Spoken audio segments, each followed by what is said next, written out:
everybody. Should I start now? Just talk on top of the intro, Carrie. Welcome in, everybody. Welcome to my latest live broadcast today, the 3rd of November, 2021. Welcome in, and let me go to a bit of a wider shot. That's just too close. All right, that's a little better. Thank you guys so much for joining me today. Another live video, 3 days in a row. Holy moly. Tony Wallow contributes $4.99 in the live chat. Thank you, Tony. He says hello. Michael Dane, he's the man. He contributes $5, and he says hello, Carrie and the crew in blue. I get to go home tomorrow. They caught it in time. No damage to my heart. They chat for you. They chat for your prayers. Hey, listen, Michael had a little heart issue. Is currently in the hospital, and hopefully we'll keep you distracted and entertained. Glad to hear that you got it early and they took care of you. It's great news, and thanks for your contribution, but more importantly, thank you for that update, Michael. And Michael, by the way, if you don't know who he is, he's a longtime member of this community who has given away over 65 computers in his local community and continues to do so. So, you know, is a great example of what we're trying to establish here in the community, are people of like-minded kindness and those who are able to provide for others in their community or even in our own community. We certainly want to make sure that they get the credit they deserve and hopefully inspire others to do the same. Bob Connors contributes $25. He says, I'm addicted to this, I tell you. Anyway, have a wonderful Wednesday. Shipment coming your way tomorrow. Hey, Bob, thank you so much for your contribution. I'll look forward to receiving a package that isn't broken. We got 2 in a row here, but we're going to talk about that in just a minute. And everybody else in blue and in white, if we've got some folks here who have not been turned blue yet, all you've got to do is appear in the chat and be kind. And eventually, as I start to recognize you as a regular participant, I turn you blue. All you have to do is be nice. If you watch the videos and you don't participate, that's okay, but obviously I can't turn you blue, but it wouldn't matter because no one would see it anyway unless you participated. Sometimes we get folks in here that want to, I don't know, create some form of dominance. They see the channel, they click on it, and then they seem to think that they can tell me how to do what I do and tell me whether or not they like it. I don't know who they are. I've been doing this on YouTube since 2008. We were doing it before they showed up. It seems like sometimes we get some new folks. They don't understand how this channel is different. It just goes above their head. They get upset. They try and force me into being like everybody else. I sort of give them a middle finger. They don't like that. They leave. Good riddance. So I deal with that all the time. And the numbers of subscribers we have are, you know, well into going towards 400,000. So it's nice to see that there are so many people who do get what I do, and those who don't get it, sometimes they just can't help themselves. They've got to let me know their thoughts. And I'm a little amused by it because I didn't ask them to watch and I didn't ask them what they thought, but boy, oh boy, they absolutely are certain I care, which I find very amusing. Now, when you've proven yourself to be a supporting member of the community, then I care. That's when, you know, I make sure that if I have done something that has offended you, or if you have some criticisms, once we get to know each other, what you have to say means more to me. So just understand there's a lot of hostility, and there's a lot of spammers and people who just like to stir a pot for entertainment. And since I can't tell them apart, I don't even try. As soon as that behavior is just displayed, that's all I need to know. So ideally, if you had some criticisms, what you should do is keep them to yourself or become a member of the community, because even if you don't like me, if you don't like my style, we have an amazing community of people who are probably much more likable in that way, and stay for the community. And then as we get to recognize you and know who you are, then criticisms will matter more, because we understand who they're coming from. So if you want to be more effective in communication, it's important that people understand where the communication's coming from Otherwise, it's just background noise. So I'm just trying to help you out to be more effective in whatever your mission is. But first, be somebody that where people care what you think. Just popping into a channel you've never been to before, that's been around long before you've ever seen it, and then tell them how you don't like what they're doing, you don't belong there. Just leave. You don't have to say anything. But this is the internet, and everybody thinks their opinion is important even before even introducing themselves or explaining why their opinion should be considered important. So bear with me as I deal with some of this. It sort of peaks and valleys. I get a bunch of it, and then it all goes away, and then I'll get another bunch. And once I can identify those people, I just weed them out. It's just constant weeding. And I'm sure most people who don't like things probably just walk away and keep their mouth shut, but some people just don't have the control of, self-control, or very impulsive, and I just don't know what they think they're going to accomplish with no authority and without so much as an introduction to why it matters. So in any event, it makes me appreciate everybody in blue, as well as all the future members in blue who are in this community and are supportive and kind to one another. It means a lot to me, and the more abuse I get from these random strangers on the internet, the more I appreciate you guys. So thank you for that. William Rainey contributes $10. He says, it's great to be able to catch you live. It's been a while for me. Don't forget me in Western Indiana. I think that's what he was trying to say there. I hope you're okay, William. What happened when you were writing that? Thank you for your contribution. John Craig joins us from England, contributes £5. He says, greetings from the deepest, darkest West Yorkshire. John, thank you so much for your support. John's been a long-time member here. I also see, speaking of England, Bill Leatherland. Love seeing you in the chat, Bill. It's always good to see you. Bill's been a friend of this channel for many, many years. And if I ever make it to England, would love to shake his hand. Bob Connor says, today's my hostile day. I think that's every day online, Hey, what are you going to do? You're just sitting here minding my own business, and people come up and smack me. Like, who are you and why did you smack me? I mean, they're verbal smacks, but they're completely unjustifiable. Chris Jones with a £5 contribution. Got a lot of UK viewers today. Right on. Chris Jones says, evening, Carrie. Long time since I've been in a live stream, and it's nice to be back. Chris, we're glad to have you back. Thanks for your support. Thanks for hanging out with us. And there's a contribution from Matt Power. Matt has been contributing regularly here, both financially as well as in the chat room. And thank you for that, Matt. I appreciate you. I appreciate all of you, whether or not you financially contribute, but I appreciate you if you participate in the chat room even more, even just coming in and saying hello. You'll be surprised how many friendships we have developed in the chat room from people who otherwise would have never crossed paths, living on opposite ends of the planet, or they might live on the same block and not even know it. So it just tickles me to see this community that, forget everything else I'm doing. This community is the most priceless thing on this channel that I will protect more than anything else. So when I see somebody coming in trying to damage the community or poison the well, I'm very quick to ban them. And many of you help in that regard, and I appreciate that very much.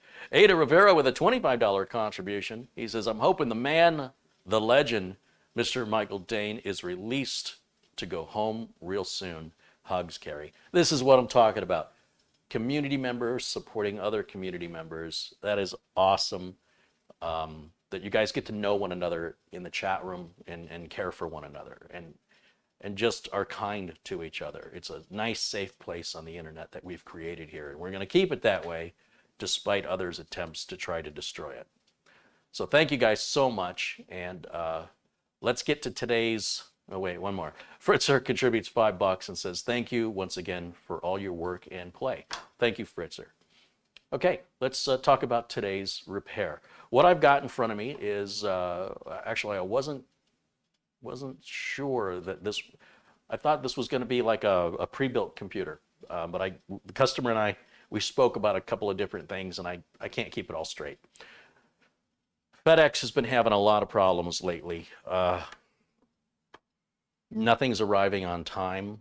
When I say on time, if they have an estimated delivery day, it's often reevaluated to the next day, And then, it'll tell you your package is scheduled for delivery between 10 a.m. and 3:45 p.m. And then I stay here. I intentionally don't leave. I don't want to miss the package. And the time goes, and now it's 4 o'clock, 5 o'clock, 6 o'clock, and no update on the tracking. Still says it'll be there by 3:45. Okay, but it's 6 o'clock, 7 o'clock, 7:30, 8 o'clock. Boom, your package status has been updated. It will arrive tomorrow in the exact same, 10 a.m. to 3:45. This computer was shipped out of Ohio 8 days ago. FedEx ground should take 4 days. It took twice as long to get here. And what's interesting is the tracking information on this package. It says it's on its way to Phoenix, and it never changed. That's all it said, on its way to Phoenix, in transit. And it stayed that way for 6 of the 7 days. So I contacted FedEx. I said, what's the deal with the package? There's no tracking update. The person on the phone said, well, it's in Phoenix, and it's going to go out to you today before 8 o'clock. Now, this was yesterday. I said, how come you're seeing that information and I'm not? Like, if there's tracking information you have, shouldn't that tracking information also be available for me? She goes, well, it can take our computers a while to update. No, it shouldn't. No, immediately when the FedEx worker scans the barcode of the address label, it goes into the same system that you're seeing that I'm seeing. It's the same system. So, okay, well, whatever. I'm not going to argue with it, but that's just weird. And then they say, after the phone call, there's a survey, if you wouldn't mind taking it, on how I did today. And I'm like, okay, that's fine. Anything else I can help you with? No, we're good. I'll stick around today and wait for it, even though the tracking information says it's still in transit to Phoenix. You're telling me it's in Phoenix and that it will be at my door by 8 o'clock in the evening. I'll stick around and wait for it. Thank you for your help. Then immediately, as soon as we end the call, the survey starts. Well, I'm not ready to take the survey yet because I could have just been lied to. Was the person on the phone helpful and courteous and professional, polite? Yes, yes, yes. But was I lied to? So my attitude is, well, let's wait and see if a package arrives today and then ask me for that survey. Well, the package did not arrive. And in fact, the tracking information wasn't even updated until about 9 or 10 o'clock at night. Long after, it's like, okay, they delivered till 8, it's 9 o'clock, the tracking information still says the same thing. So late last night, it said the exact, the transit, the delivery information finally appeared. Its package is in Phoenix and will be out for delivery tomorrow between 10 a.m. and 3:45. And sure enough, it did show up in that time period, 8 full days after it shipped. And what's interesting is on the box, on the FedEx box, there's a Post-it note that was stuck to the box. Let me show it to you right here.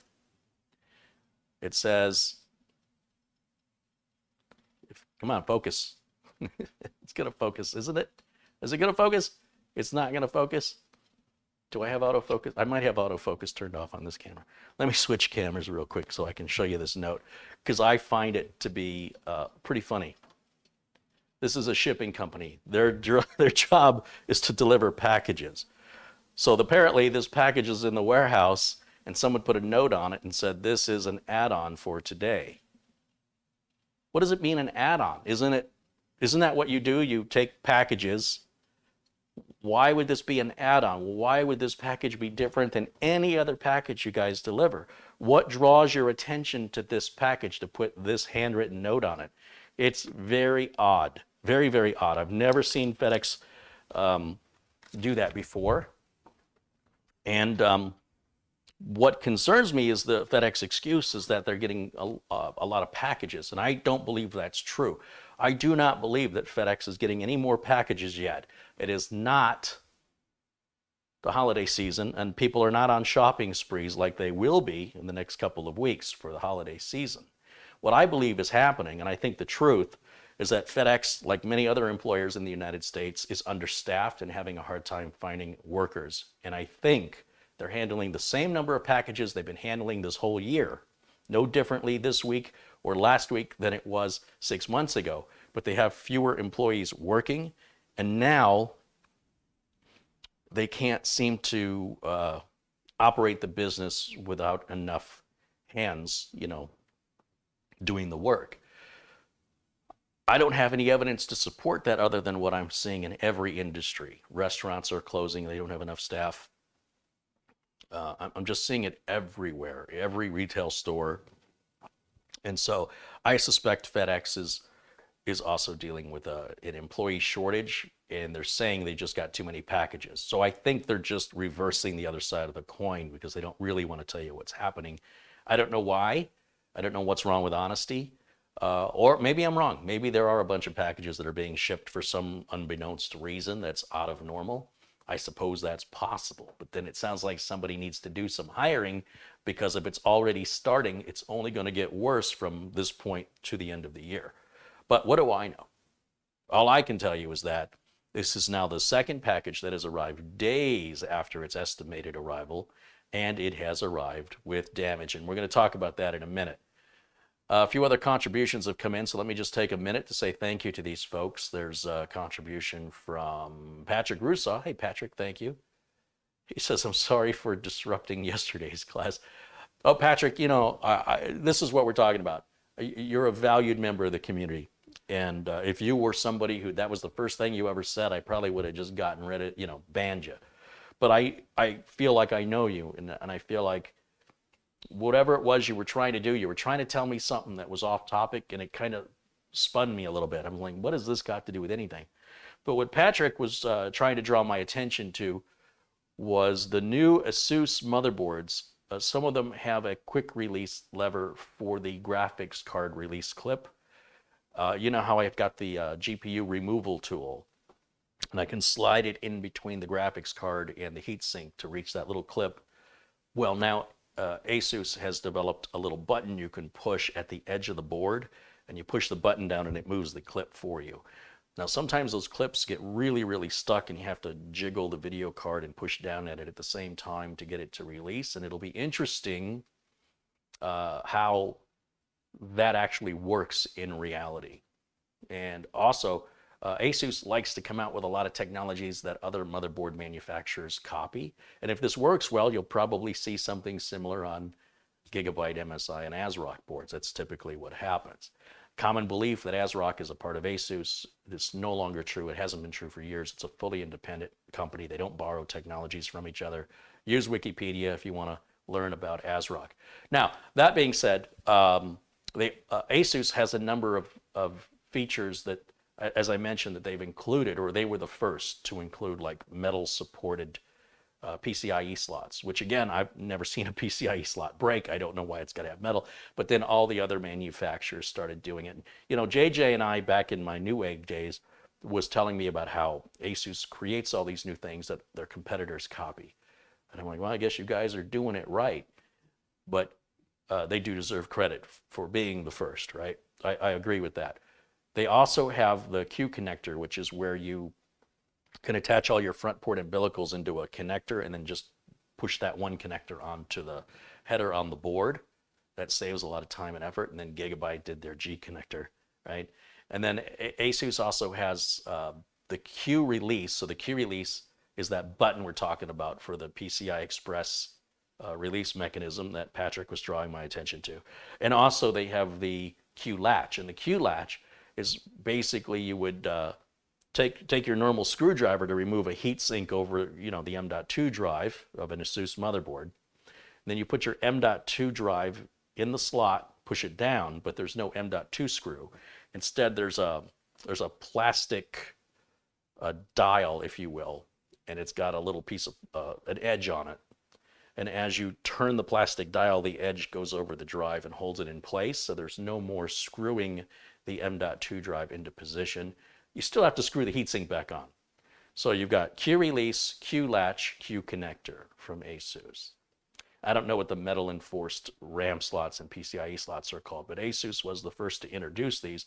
And I think it's important to acknowledge who started it, because if we start seeing other manufacturers doing it, then you know ASUS was the innovator, and they deserve credit for that. And anything that can help release that graphics card easier is welcome in my world. So I appreciate that you brought it to my attention. I would have rather you sent that in an email because I was just trying to figure out what are you talking about. I'm over here talking about this, and you're over there talking about that. I'm like, what? What does this got to do with anything? So anyway, I see what you were doing now, and I appreciate you drawing my attention because I had no idea. So thank you for that. Thank you for supporting the channel. TXX Miles with a $5 contribution says, Carrie, love the channel and great community from Houston, Texas. Thank you so much. We'll make sure you're blue in here. Another new member of Blue. Brian Los with a $19.99 contribution. He says, here's some of my Shiba Inu gains. Is Dogecoin doing well? Haven't heard from Dogecoin or what was the other one? To the moon. What was it? There's Dogecoin and I can't think of it. And everybody was talking about them, and nobody's talking about them anymore. But all the cryptocurrencies are going up. Bitcoin's been sitting in the 60,000 range for a few weeks now. I'd like to see it go into 70 and 80, but give it some time. I think it's only got one way to go, even if it has to drop a little bit in the process. What else? What else am I missing in the chat here? Christoph Esch says, good morning from Germany. Have a good day. Christoph, thank you so much. There's Luke Greenia joining from Vermont. Welcome in, Luke. Black Watch watching us in Canada. Mortmont, that's Thomas. Thomas, can't remember where Thomas is. He's in the U.S. Good to see you. Wesley Ligvoet with a €5 contribution says, greetings from the Netherlands. I'm building a new PC. My trusty old HP DC7900 small form factor Intel Core 2 Quad Q9550 has served me well for the past few years. I'd say it's time. I'd say it's past time. We'll make sure you're blue in here, Wesley. Thank you for helping to support the channel. Rick Hubbard joins us from London, England. Hey, Rick, thank you so much with your £5 contribution. And Don Allen with a $5 contribution. Don's been, boy, he's been contributing a lot lately. Appreciate it, Don. He says, hey, Carrie, here's a little bit for any parts you may need to fix that machine. We're about to get into that, so thank you, Don. And there's Christoph Esch contributing €5. And he says, logistics takes the cake once in a while in Germany, too. Yeah, that's a good word for it, right?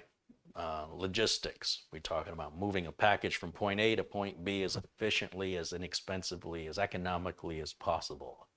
And FedEx is struggling for some reason, which I can only assume is an employment issue. I ordered some shoes from Germany. I couldn't find the shoes that I wanted in my size at Zappos, and after a Google search, a company called 43 something. They sent me, maybe you'll get a kick out of it, Christoph. They not only sent me my shoes, they sent me a postcard that said thank you. They sent me a little handwritten note from the person who packed the shoes that said, you know, it's like a boilerplate, I packed your shoes and whatever. And then they sent it via DHL, and I got the package in 3 days. And then for some reason, they included, wait a minute, I lost my video. Give me a second here so I can see what I'm doing. Yeah, they sent me some German candy, which I thought was weird. Thanks for buying our shoes. I mean, you'd have thought I just bought a house. They were so appreciative of me buying shoes. Anyway, the shoes were a little bit big. So I thought, you know, I'll order a half size smaller, and went back to the same company because I'm not sending them back to Germany. I said, hey, Mitch, what size are your feet? You want a pair of shoes? And then I ordered another pair of shoes, and once again, from the same company in Germany, 3 days, DHL, no holdup in customs. It obviously didn't go by cargo ship. They obviously flew the package out to the U.S., and it was exactly what I ordered. Fits right. Same deal with the stickers to the company, 5 or 6 stickers, all written in German. The little thank you card, another little package of candy. That's a great way to do business. They were very appreciative for my business. So that's really neat. I was very impressed with them getting a package from here, from Germany to Phoenix in 3 days. And FedEx can't move a package from in the United States, from the northern United States to the southern United States.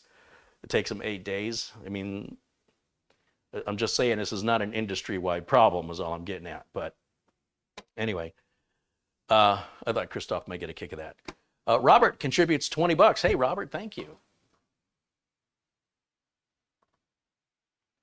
make sure Robert's blue in here as well. Armando Garcia contributes $3. He says, hey, Uncle Kerry, when's the community barbecue? Well, you know, maybe we should do that someday. And Mitch Morrison joins us. He says, the shoes fit great. There you go. See, even when I lose, somebody else wins. Zappos didn't even offer this shoe in this color, let alone my size. I'm trying to think what the name of that company was. They certainly deserve a shout out. 43 something. Now I kind of wish I didn't throw the stickers away. Bob says, Kerry, is that a Coke you're drinking? Did you run out of Gatorade? I usually have one Coke in the day. That's my one. I might have another with a meal later, but no, I like to start off with some caffeine, and as the day grows later, one of the things about the Gatorade that I find appealing is the fact it doesn't have any caffeine in it. It has just about as much sugar, though, so not really helping myself there. All right, so you know, I really would like to know the name of that shoe company.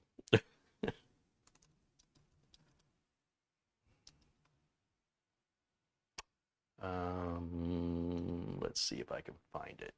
Go to shopping and look at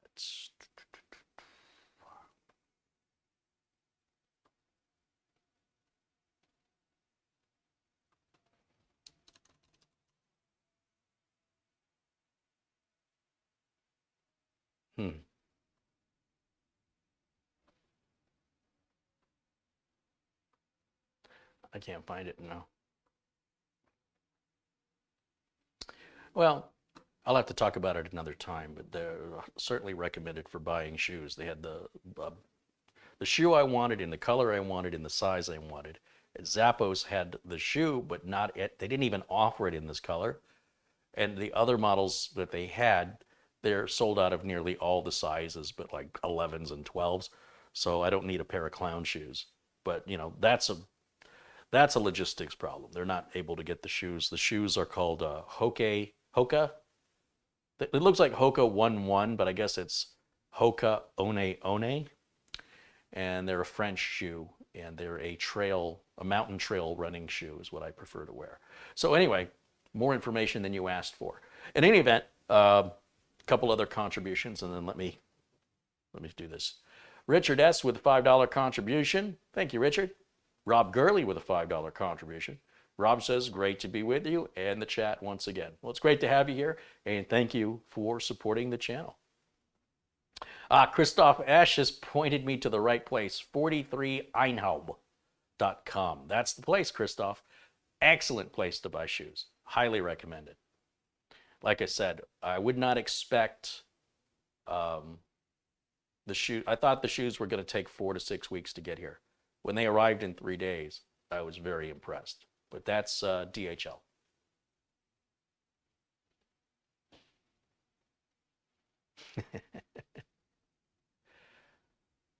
Hoka One. Looks like Hoka 1-1.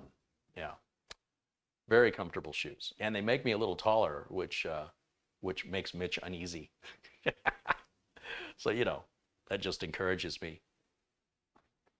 All right, so let's get started. Let's do some diagnostics here. Let's take a look at what arrived. Now, here's what I can tell you. I have not pulled the panels off of this case. I know it's damaged inside because as soon as I took it out of the box, I can see the heat sink and I can hear it. So the heat sink is not attached to the motherboard and it's bouncing around inside.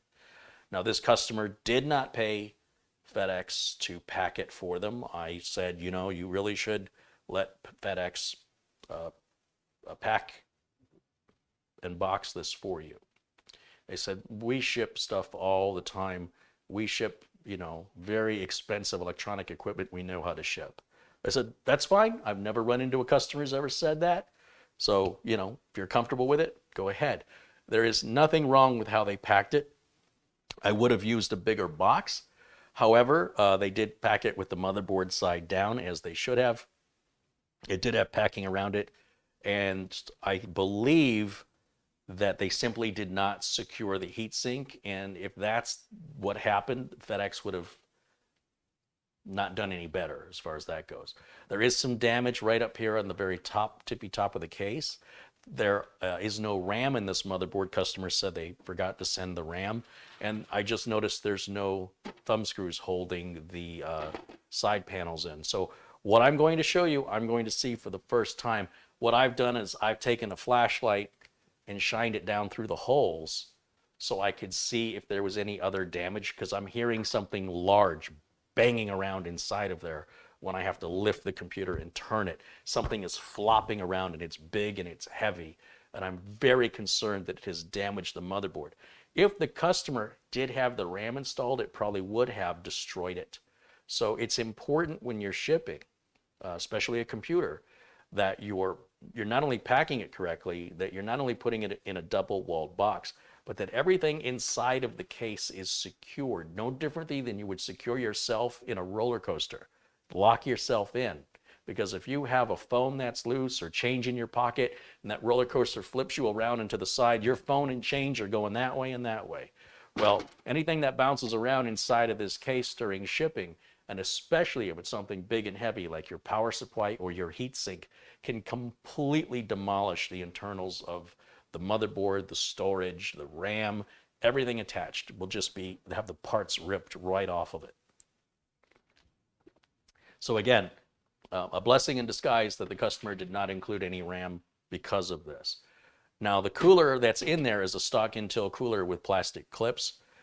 Typically the coolers I'm shipping with computers are screwed down. They're not going anywhere. But we'll take a look at it. But it looks like even those plastic clips should have held in place, although it is possible FedEx, dropped the box so hard that it separated out. It's entirely possible.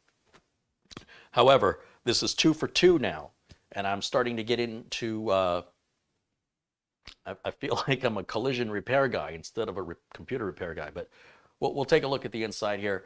Quick shout out to a couple other contributors. Manuel Valverde with 2790, I don't know what that currency is. That is a reals, Brazilian real. And that's cool. Awesome to be seen in Brazil.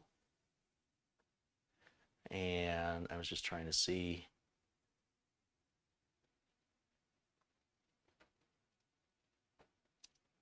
How that translates. I have no idea. But in any event, I thank you for your contribution. And I'm not even sure I'm pronouncing your name correctly. I apologize. I think it's Manuel. But thank you.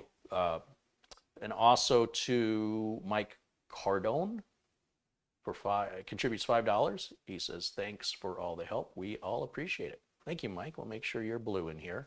Ben Stroud, a frequent contributor here, contributes $20. He says, hello, Uncle Kerry. How are you? My less than 1-year-old graphics card has to be RMA'd. It's never been overclocked and it's never been set to ultra settings when playing games, but I'll let you know how the RMA goes with Gigabyte. Yeah, please do.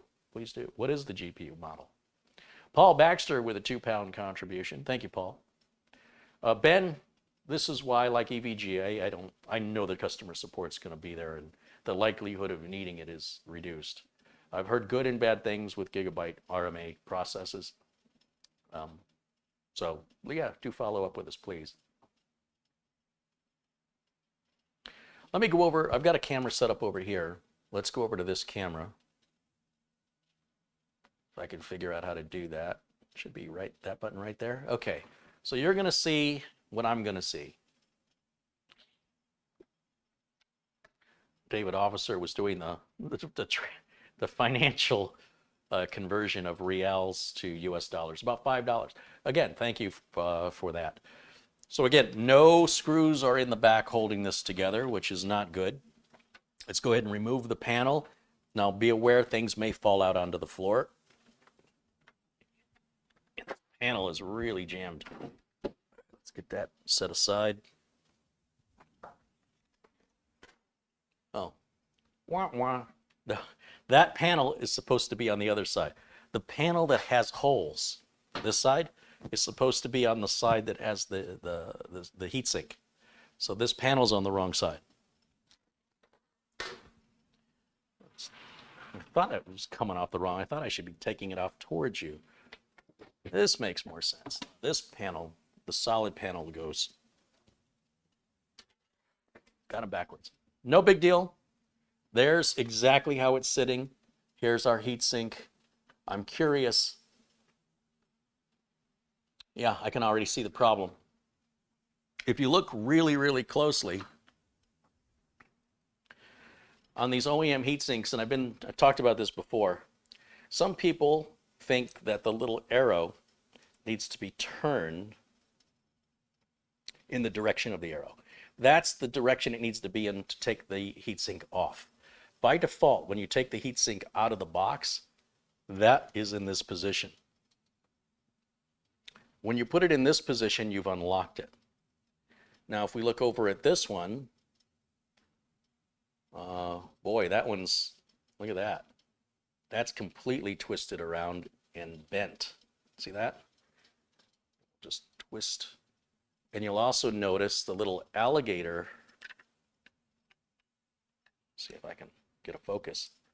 The alligator mouth is busted off. See that? Compare it to the others. That one's completely sheared off. So that, I'm sure that's FedEx is doing, but I don't know if this was in an unlocked position or not. Do we have any others in the unlocked position? Let's keep going around. This one is in the unlocked position. Let's twist it. And then there's one more.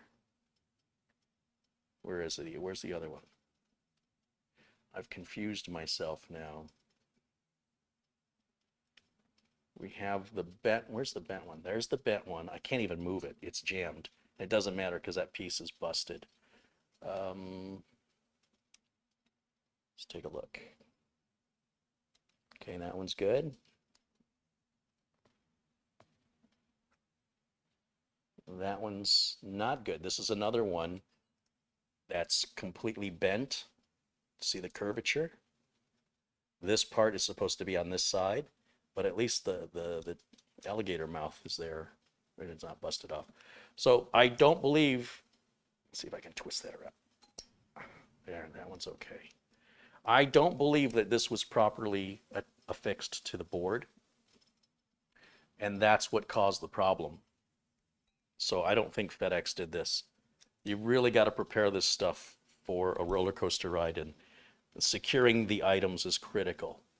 Now this is no big deal. If I could just just try to straighten this other one out, and it is not budging. Come on now.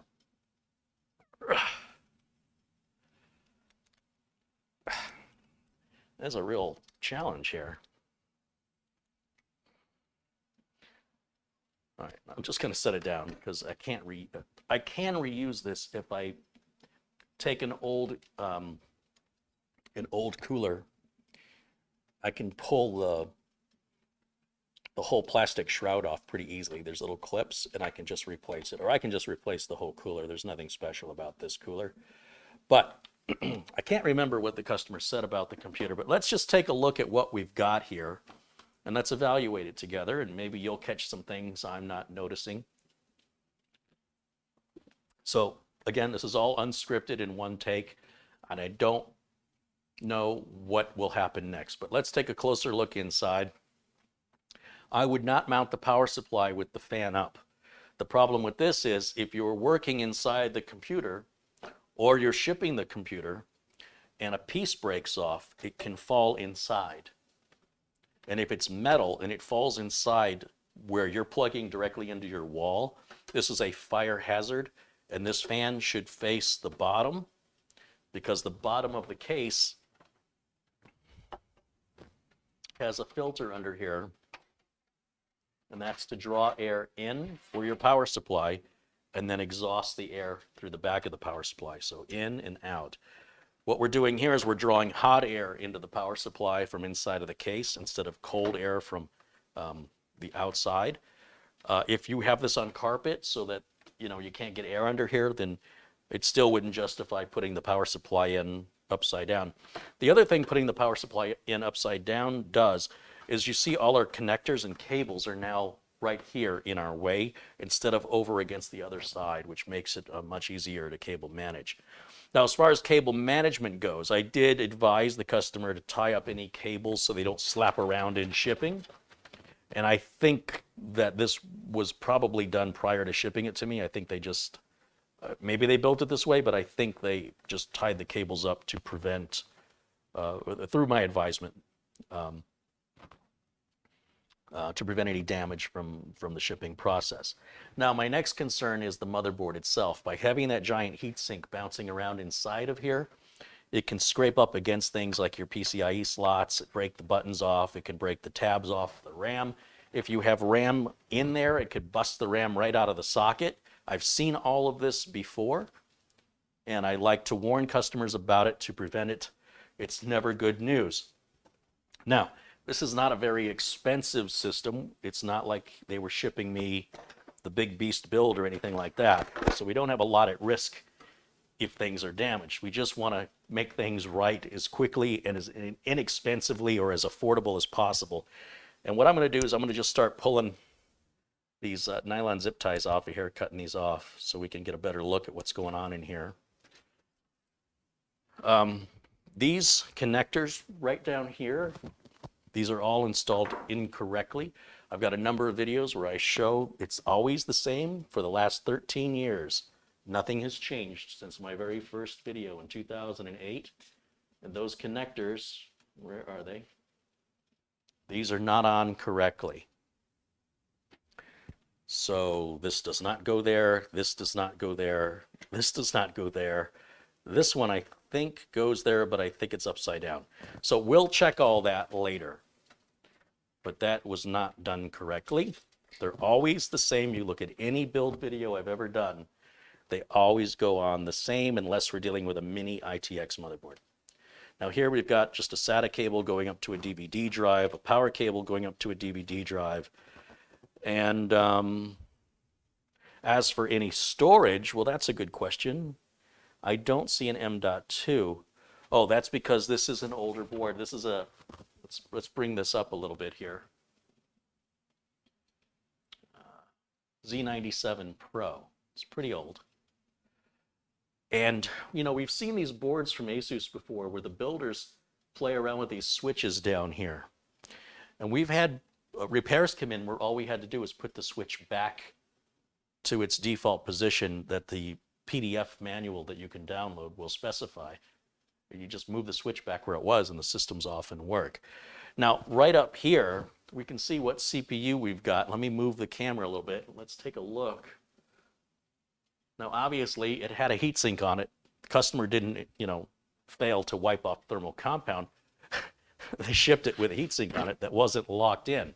And so what we're seeing is when the heatsink broke off, it left behind this thermal compound. And I'm just going to grab a paper towel and just rub this remaining thermal paste off of it and see if we can read what that chip is.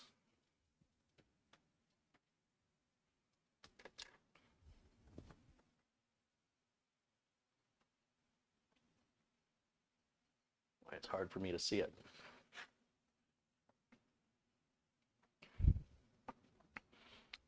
I have to keep walking in front of the camera. I apologize for that, but with no camera operator, it's just me. So I'll do my best to give you show you the things that I'm seeing. Now, I think the goal here is to replace this anyway, so any damage may be irrelevant. I don't think we're supposed to get this up and running. This is a Core i5 4690K. Does that sound right? Core i5 4690K? I think that's what it is.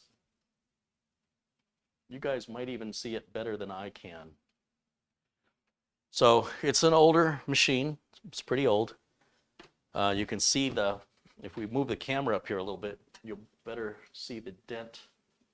Be better able to see the dent. I think it's right over, where is it?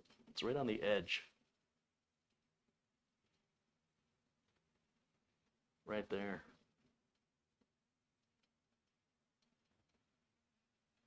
You can kind of see the bubble, but on camera, it looks like it's poking out, but it's actually, it's a dent going in. No big deal. Yeah. Yeah, so there's that. So no storage, no drives, DVD, power supply, motherboard, no RAM. Got our rear fan there. Front port umbilicals. Let's go ahead and just take all of these cables off. Take that out. Let's take that out. Remove that. Remove that.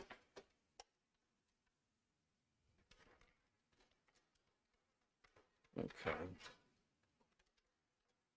All right, so what I'm going to have to do is I'm going to have to get back up on the phone with the client. There's our front fan. This may have been in a non-working state for a while. We talked about so much, it's hard for me to remember. He had a couple of systems. We talked about building a new one. We talked about repairing one he had.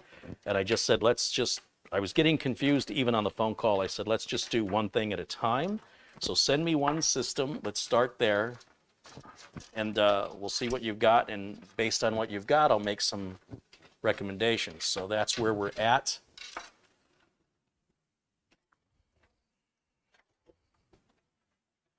I am going to flip this power supply around, and I don't like the screws that are used here. The problem with these screws down here is they're very, very small, and this power supply is big and it's heavy. And to have a screw that small holding it in, when you're shipping it, if that power supply breaks free, I can almost guarantee that motherboard would have been destroyed. Now again, a board that old, whether or not it's destroyed may not be, it may be a blessing in disguise, but I am not going to reuse these screws, and I don't know why he put so many in here. We've got one here. You're only supposed to use 4 of the 8, and he used all 8. You're supposed to use this one or this one, not both. That's not a hole for a screw. That's a breathing hole. See the breathing holes here? That right there is a breathing hole. That has a screw thread. That does not. Same will be true for every single time there were 2 screws. There's only supposed to be 1. So right again, if we look here, this one right here has threads, I think. Yeah, maybe they both have threads on this side. Let's keep going all the way around. These screws are not even the same, and they're very, very shallow screws. These are screws we use for holding mechanical hard drives or motherboards. They're not for power supplies because they don't have much strength. Once again, when you put a power supply in, I've probably said this 400 times, you put 1 screw in each corner, and 1 corner is offset. It'll be this one or this one, depending on if your fan is facing up or down. There's 1 offset screw, the rest go to the corner, 1 in each corner. This is not the first time I've seen this. I don't know why people do it. However, it's a very common mistake, and my point here isn't to belittle or insult anybody.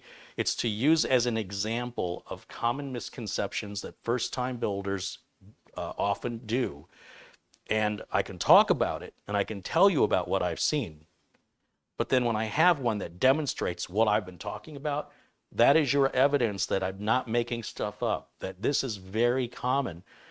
Sometimes I have people put 2 or 3 screws on one side and they leave all the others empty, or what you see here, they fill every single hole. It doesn't really cause any harm, to be honest. It's just it's not doing it correctly. That's all, right? So we have a proper way of doing things, and so a professional wouldn't do that. Only a hobbyist would do that. We can go ahead and just turn this power supply around. This is a big, big power supply. And I'm seeing stuff floating around inside of this case, which has me a little concerned because I don't know where it came from. So let me just take a minute to tilt the case down and see what else is moving around in here. Okay, can you see the table? All of that just came out. So we have a broken zip tie. Whether or not it was shipped that way, I don't know. Anything that can bounce around can cause damage. I'm not really too worried about a plastic zip tie. There's one of the missing alligator teeth on the CPU heatsink. And then we've got some dust, which is no big deal. We always get dust. So let's just get this stuff out of here. Yeah. So I realize when I show my videos, I probably make it look very easy and very standard. But when you go to do it yourself, you may not realize all those little details matter until you're actually elbows deep in it. Then all of a sudden, you realize, or maybe you don't, but I would hope you would realize that this isn't the way he did it. Something about my build is different than his. Now, this may have been built before watching any of my videos, for all I know. Maybe it's a result of something else that, or this combined with something else that led this person to my channel. But regardless of what it is, I'm glad they're here and I'm glad that we can make it right for them. It's not the worst I've ever seen or anything like that, but it isn't right. And not for any good reason that I can determine. Sometimes I have viewers that have disabilities and they do the best they can. And, you know, you got to give them a pass for the fact that they even, you know, did it at all. Because a lot of people will use their disability as an excuse to not even make an attempt. But if you've got someone fully bodied and they're just kind of slapping stuff together, I'm not quite sure that that would be ideal for them to continue that. If they don't have their heart in it, maybe they should hire that off to somebody else. Maybe that's why I got the job. I don't know. But obviously, it's my career, and it means a lot more to me than, you know, somebody who slaps a computer together once in a while. I also want to remind you that the customer and I spoke about several different machines.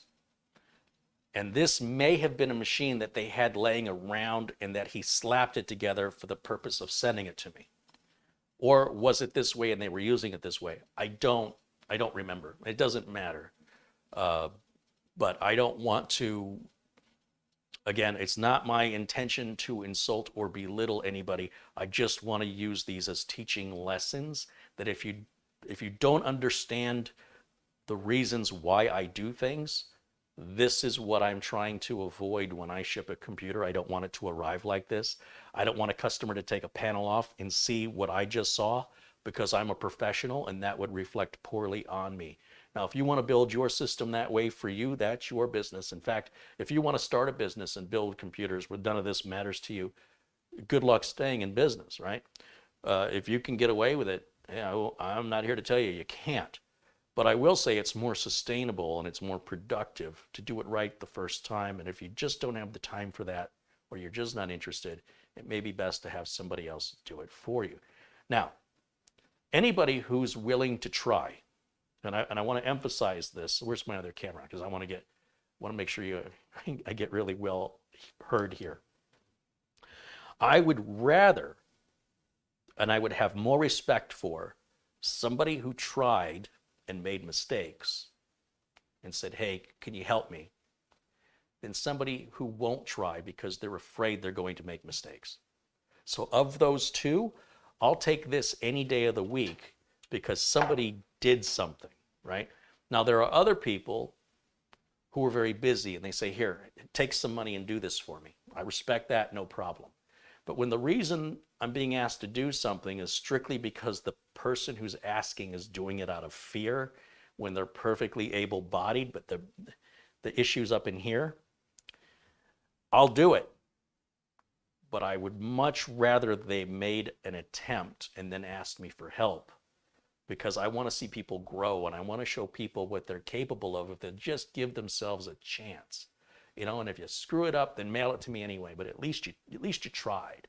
And then through trying, and then you'll see me do the corrections, and I'm going to point out the mistakes, again, not to embarrass you, but to use it as a learning lesson for everybody, because whatever misunderstanding you had that led to the end result, probably others have that same misunderstanding. So by me sharing it with everybody, I can be a better teacher because I can tell you common misconceptions, and I can teach it better so people don't go down that path. So when I say it's really important you don't turn these little corners on your CPU heatsink you understand this is what happens if you don't listen. So, and that's happened a couple of times where people pull the heatsink out of the box and immediately turn the corners in the direction of the arrow. They make an assumption, and it's just not the thing to do if it's your first time building. Don't make those kind of assumptions unless you're willing to have these kind of mistakes. Now, mistakes are good. As I mentioned yesterday, mistakes are what teach us. We have to know the wrong way or multiple wrong ways in order to define what the right way is. And you'll never do it by sitting there doing nothing. You'll be unlikely to really have any useful knowledge just gleaned from being a spectator. You'll never learn how to ride a bicycle by watching somebody else. You're going to have to get on the bike, and you might fall down and hurt yourself. We all have. That's how we do it. Same with walking. When you were a baby and you learned to walk upright, you fell a few times. You probably still fall once in a while, even with years of experience of walking. We all do it. Same is true with knowing the definition of what hot means. I can explain hot, but until you burn yourself and you have that sensation for the very first time in your life, you have a pure defining moment of understanding the depth and the gravity of that word, potentially. So I encourage people to always try. And it's never about embarrassing anybody. It's never about making light of anybody. It's about using this as an opportunity to say, this is wrong, and this is wrong, and this is wrong. And here's the evidence on why it's wrong. Here's the damage. Here's how it arrived. And now, here's what we have to do. So the first thing I wanted to do was pull that power supply out and flip it the other way around. So that's what I was about to do when I was shaking out all the other stuff in the case. And I missed a couple contributions. Let me go back through the chat here for a second and address that.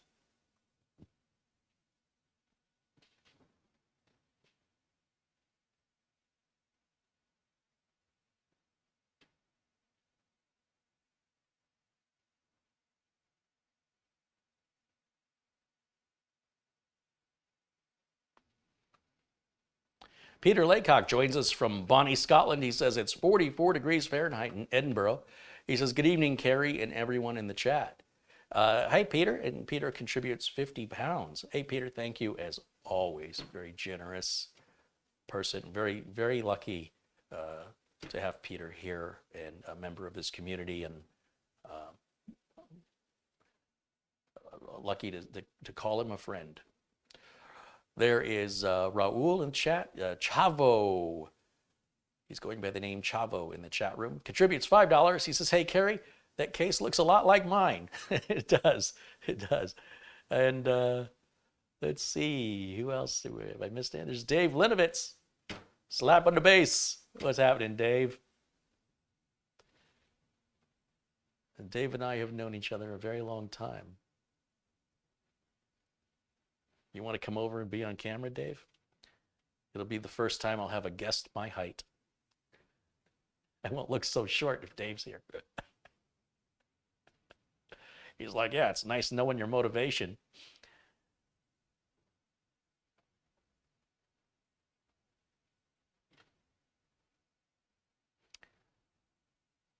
There's Frank Jimmy. Welcome in, Frank. Dan Nilsson, David Herzog, David Officer, Eric Fletcher, Master Singleton, Paul Baxter. Welcome in, everybody. Sorry I didn't say hello earlier, but of course everybody's welcome. I can't shout everybody's name out. Thankfully, we have enough of an audience here that would be impractical. Almost 600 people watching live right now around the world. That's pretty cool. I'm going to go ahead and put the power supply back in with the right screws. That's the first thing. Now I go on Amazon and I buy this bag of black thumb screws. They're identical to what Corsair uses. Most case manufacturers use them. So the fact that I didn't get the screws, I got a bag of them right here. They're like $8 for a bag of 50 on Amazon. It's in my Amazon store. If you go to amazon.com/shop, you know, like you're shopping, /Carrie Holzman. Spell it right, all one word. And you'll see these are parts I use the tools and things I use in my videos are in my production, and it's a long list. There's over 100 items. This is there. And I have another bag that looks like this, and these are your standard everyday case screws.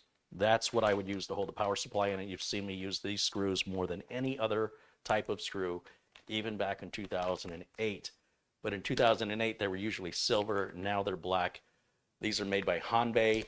I think there's a package of 50 or 100, I don't know, $6. So I have no shortage of screws. These are very common. These thumb screws and these black screws, that's why I have a bag of spares of each. Very, very common.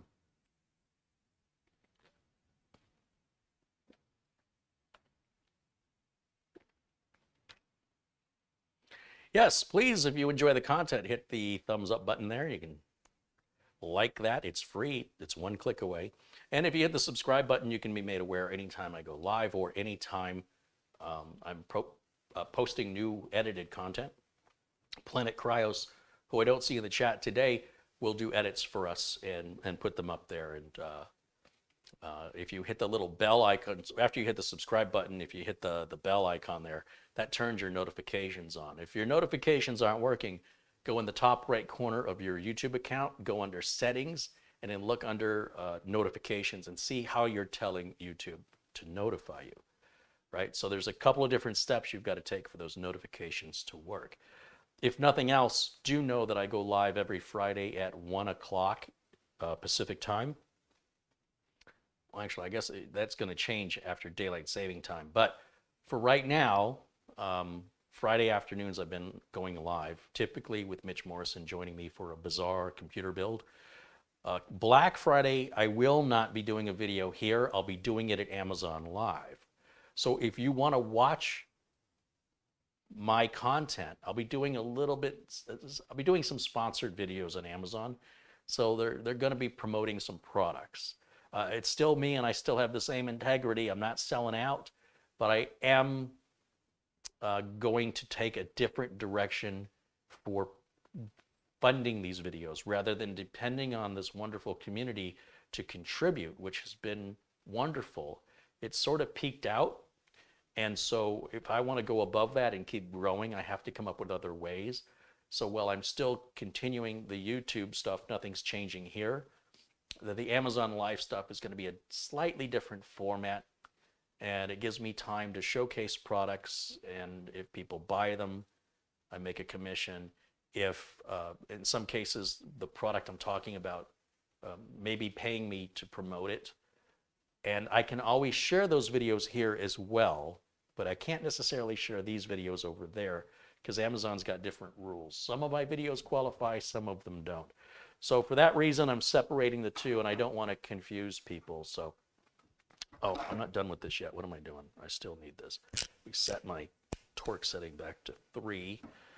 And let me flip that power supply back around.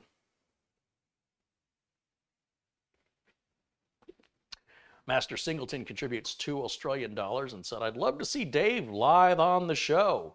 There you go, Dave. Your first fan, well, your second fan.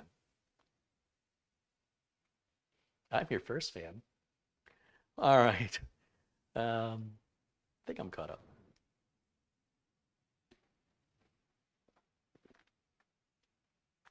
Richard Melville says, don't learn from experience, learn from someone else's experience. You know what the great thing about learning from someone else's experiences is? It's that you will make mistakes they didn't make. All right. So let's go over here, pick this power supply back up off the ground, and we'll put that in the right orientation. Lock that bad boy in there. And we will open this up and get us some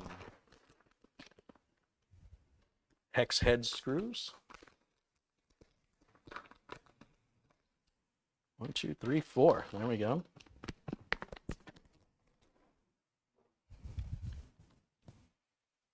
So once again, when we're putting the power supply in, 1 screw in each corner with 1 offset corner. This is usually the offset corner and the fan facing down, so it's pretty easy to remember.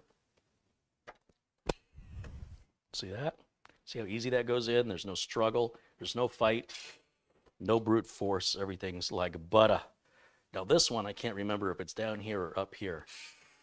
I'm going to go with up there because it usually is the corners except for one corner offset. It's a good rule to remember if you can't quite, if you're not certain, does it go below or above? Always goes to the farthest edge except for one corner, which is about an inch away from the edge. Everything else is far corners. The reason the other 4 holes exist, once again, is so that the screws will still line up. That hole there is the same as that hole there if you turn the power supply around the other way. Does that make sense? It's common sense. Pretty simple. Don't overthink it. Paul, 1961, contributes 10 Canadian dollars, and he says, here's something to help the channel. Thank you, Paul. Hey, just being here is helping the channel. I appreciate you. Glad to have you here. Done with these for now. And I think what I want to do next is just lay the case flat and pull the board out. This is probably DDR3, so I don't even know that I could. Actually, no, I do have some DDR3 from the veteran giveaways. I don't know the condition of it, but I don't think it's worth resuscitating this board, whether it works or not. Larry says, you're having a Coke today. People are noticing, yeah. Joseph Hawkins said the video is a bit blurry.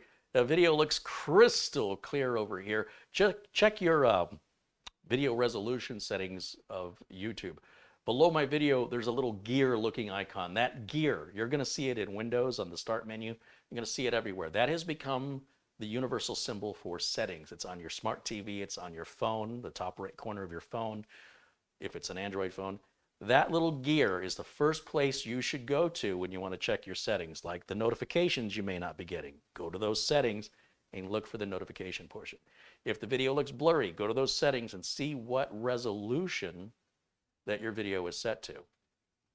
So I think, you know, I'm looking at a live playback on YouTube, and I'm also looking at, because YouTube is delayed on a live feed, and I'm looking at the live feed on OBS, and this video is 100% crystal clear. There's no blurriness to it at all.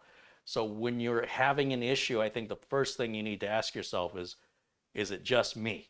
And the best way would be to just ask the chat room rather than making a bold statement that simply isn't true. In the meantime, let's see, looking through the chat, everything's good here. I want to pull this board out real quickly. Like I said,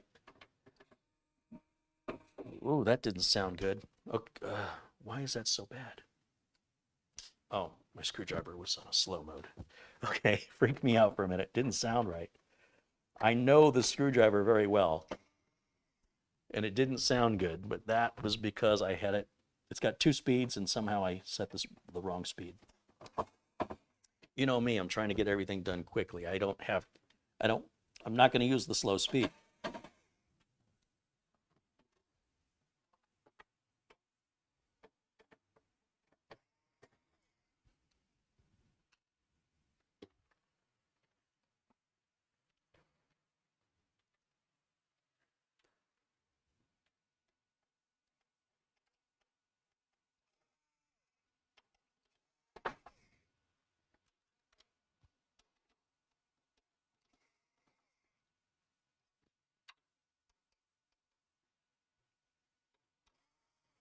All right, that should be all of the screws. Those are the correct screws. The motherboard appears to have been mounted and installed properly. That's a good thing. Don't just want to highlight the bad stuff. We'll also praise the good stuff. And let's go ahead and get the board out of here. There it is.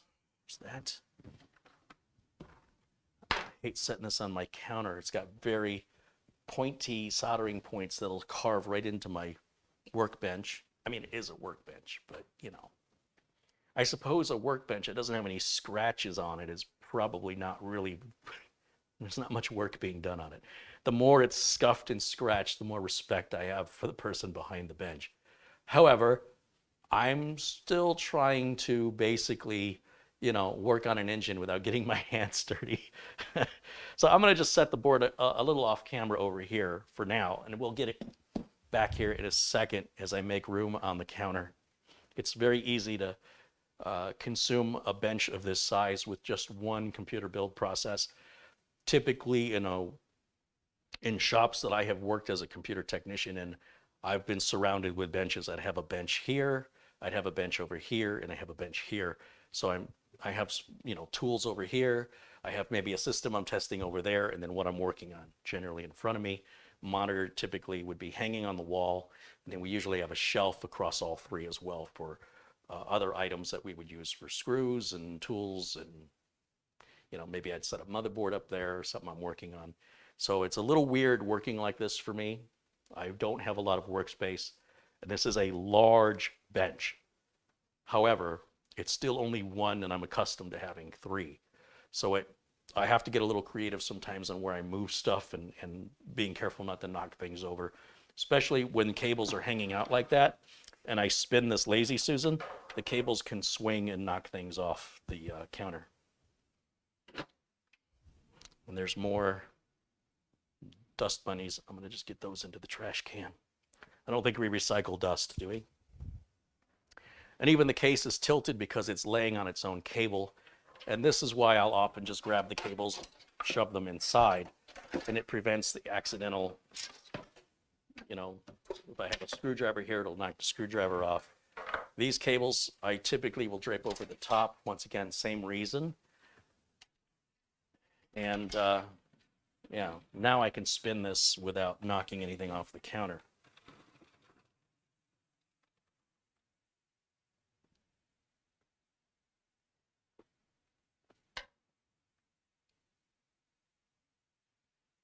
Nicholas Heglini contributes $9.99. He says, I finally caught you from the beginning. Great to see you. Hey, Nicholas, thank you. Thanks for being here. Yeah, Paul, we already read Paul's. Thank you, guys. Let me bring the motherboard up to the camera and I'll show you the close-up of the board. Anybody want to tell me what date this board was released? Or even put it in the ballpark of when this board came out? This is the ASUS Z97 Pro. And if you want a little trick to learn about how old a piece of hardware is, especially computer hardware, go to Google, type in the model, ASUS Z97 Pro, and then type in the word review, and look for a review site like PC World or CNET or, Tom's Hardware, and then look at what date that review was published, and that'll give you an idea of when this board was released. So we're seeing people in the chat saying 2014, 2012, 2013, 2015. Kenton says he has the same board. This was a pretty popular board. I may have had this at one point.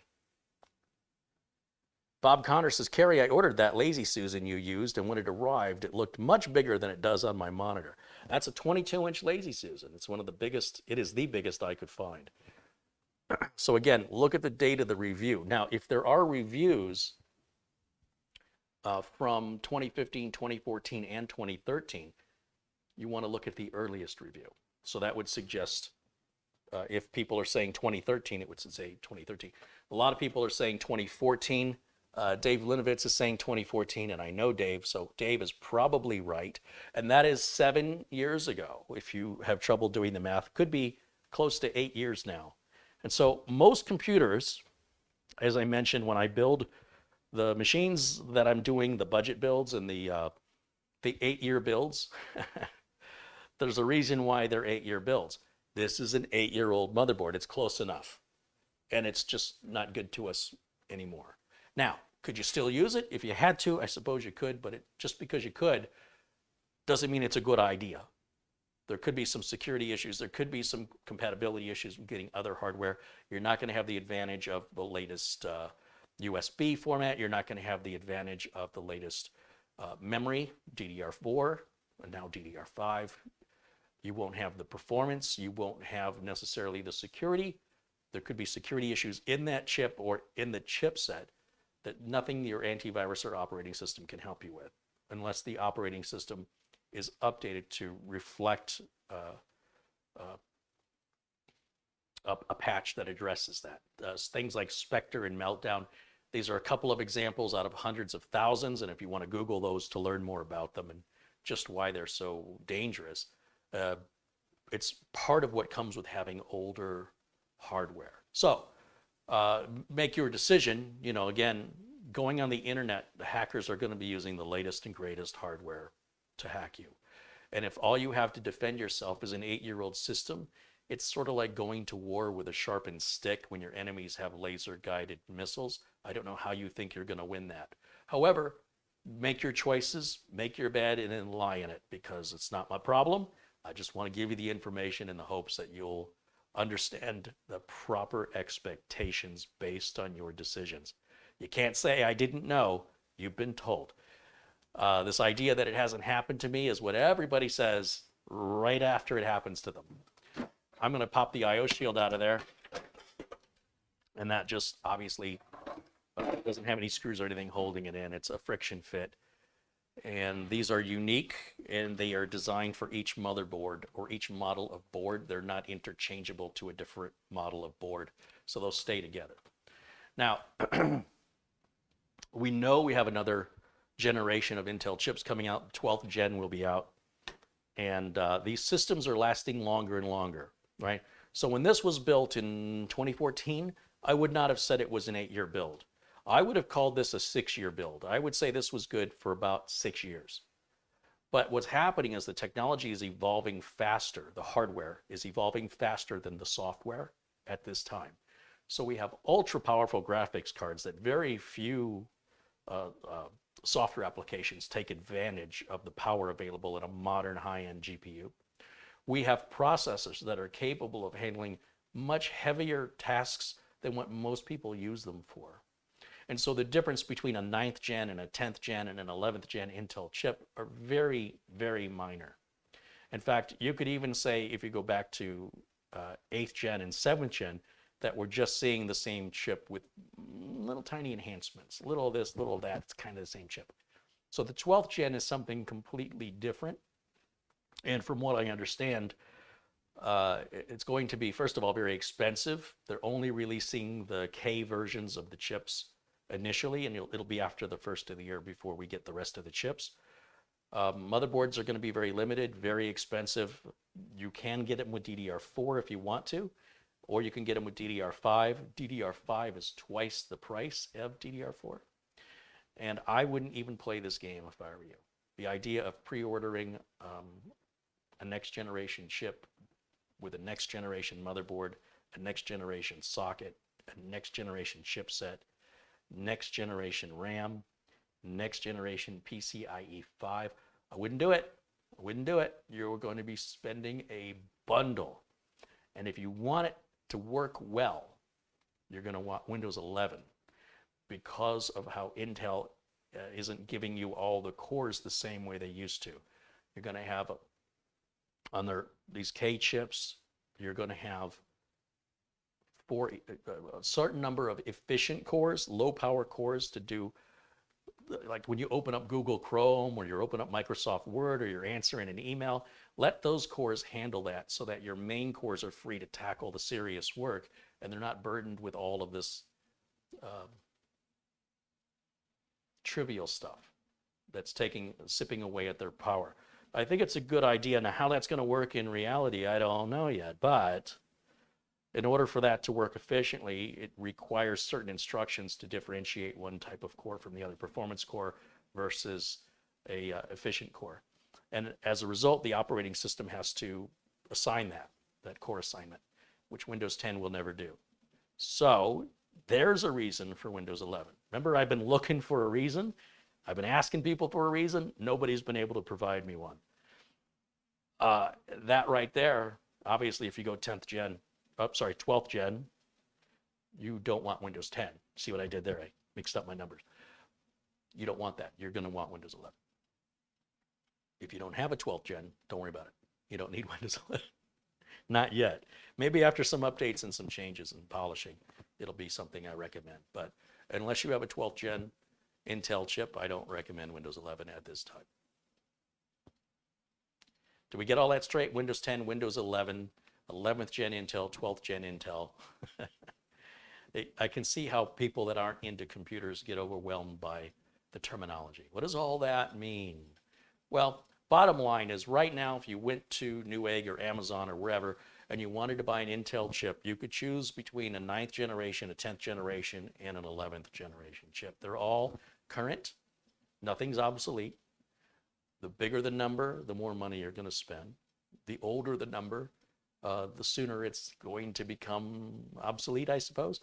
However, I would still say a 9th gen, a 10th gen, or an 11th gen purchased today, you could get 8 years out of it. Minimum. What happens after that, I can't say. My crystal ball can't see that far into the future. But if everything stays the way it's been the last 30 years, the technology that comes out today lasts longer. It's more, has a longer usable life than the technology that came out 7 years ago. This had a shorter lifespan than modern technology. That's why I wasn't promoting an 8-year build in 2014, because it wasn't an 8-year build. It never was. The technology has reached a point of maturity that has surpassed most of software needs and most end user needs, far surpassed it. Software has some catching up to do. As a result, the usability of the computers we build today is now at, in my opinion, 8 years. Unless you go cheap and you buy some junk. You're buying some pre-built $300 machine, don't expect it to last more than 3 or 4 years. In fact, once its warranty expires, any repairs or upgrades it needs will probably cost more than just buying a new machine. So set your expectations accordingly.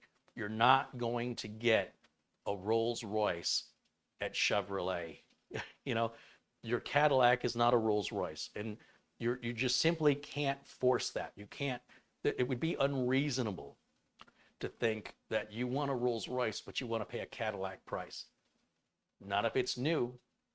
So you're going to get whatever it is you pay for. You pay less, you get less. The only difference is if you buy something modern, so if you start with an i5 or a Ryzen 5 and anything above that, you should expect 8 years out of that before it requires replacement.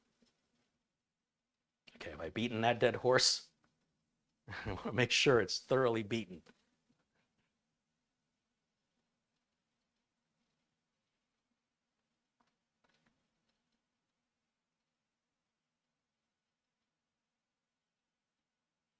And, oh, we having microphone problems again? I seem to be having an issue with my capture card. And I've got another capture card coming today, a different manufacturer. And I don't know if the issue is my cable or the card, but if I go over here and unplug this cable, you're going to lose all audio and video for a second. But don't leave, because I'm going to plug it right back in, and then we'll see if my audio is any better. I'm just going to step around here. This is the cable or the port in question. You can't even see me. So I'm going to pull it right now back in, and let's see if my audio has changed at all. Actually, the audio still looks pretty much the same. So yeah, others will have to let me know. Once again, if you're having an issue, please don't assume everybody's having the same issue you are. Maybe just ask in the chat room if others are having an issue. Let's confirm that first. I don't see really any difference in my audio. However, I can tell you by looking at the meter, my volume is a lot louder than it was a couple of months ago.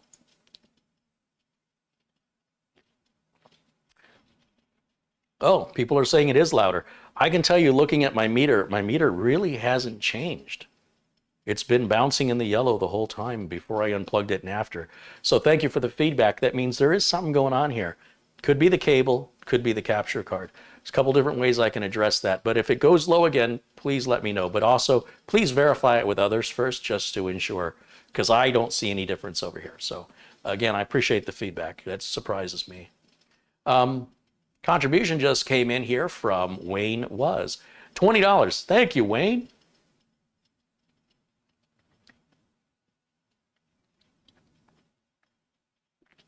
Seth says we can hear the Coke bubbling. Well, you know, it's not flat.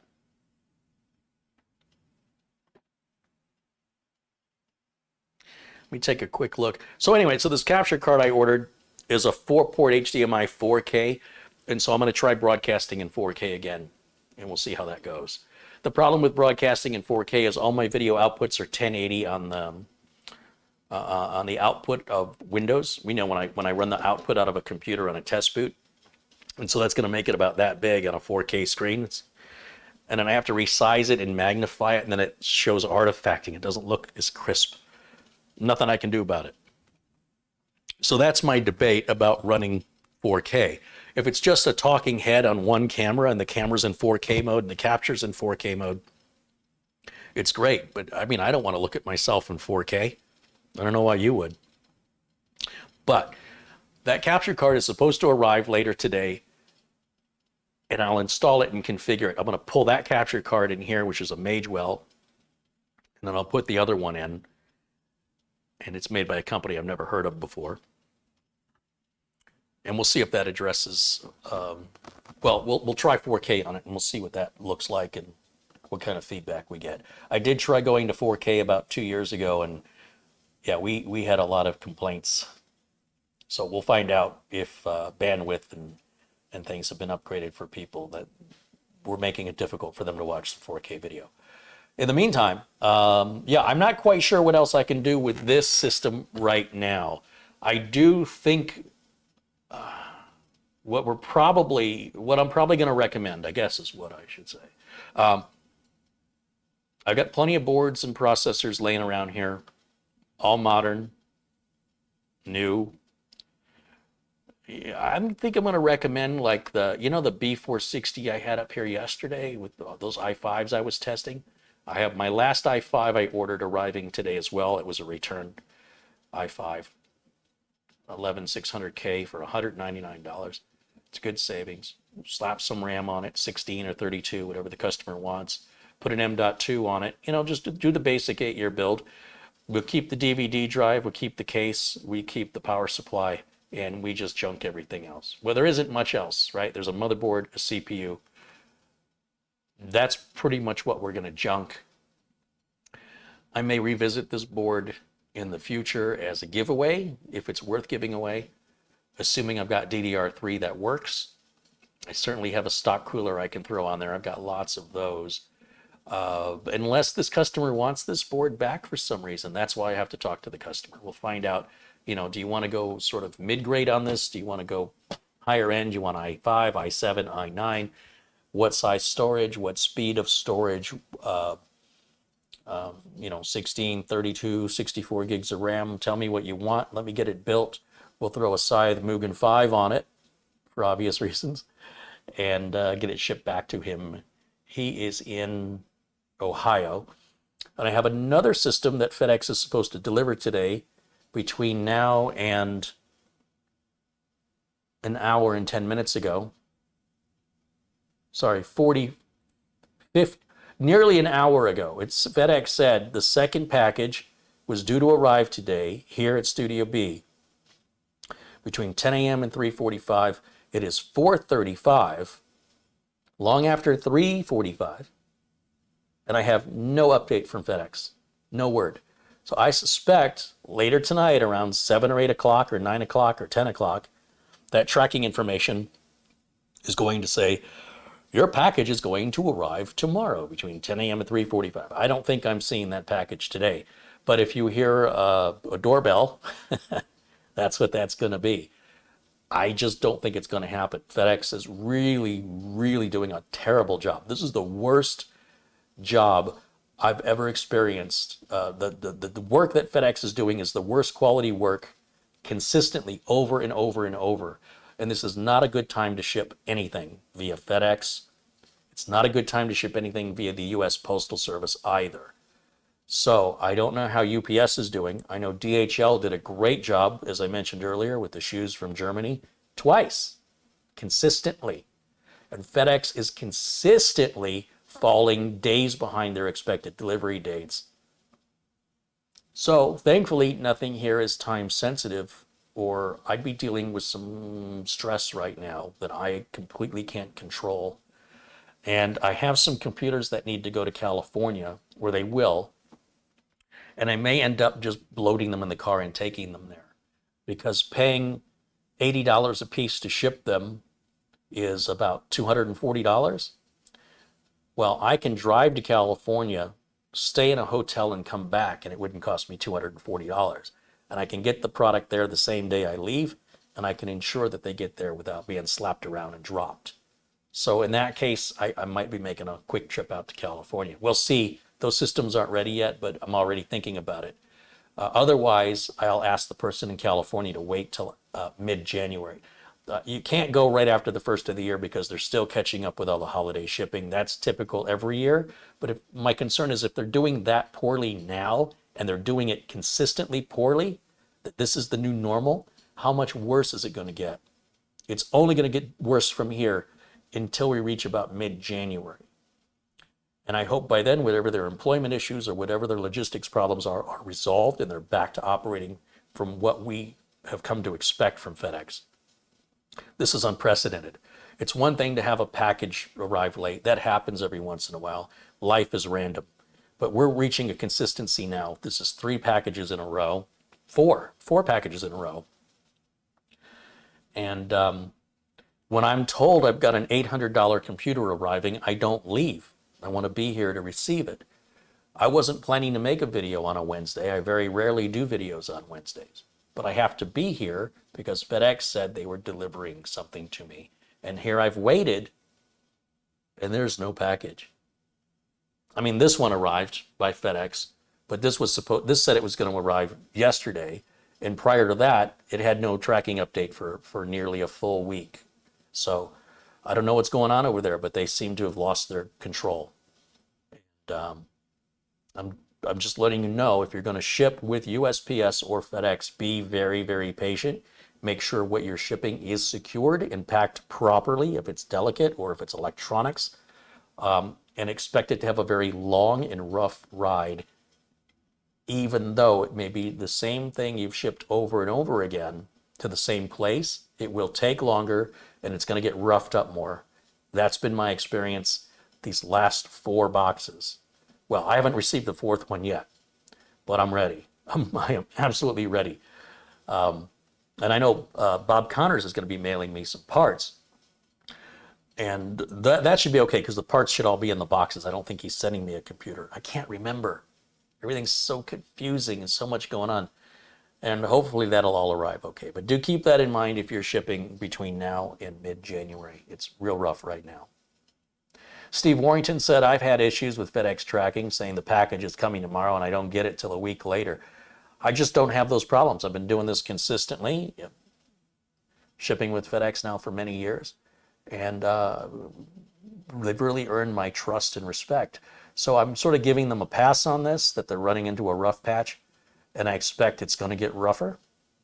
So I'm going to give them a pass that as it probably is going to get worse, I will adjust my expectations. And if they outperform my expectations, I'll be happy. But if they continue to get worse, as I expect, because the packages are just going to get more and more and more packages to deliver, then it's obviously going to take longer and longer and longer for them to process them. That just makes sense.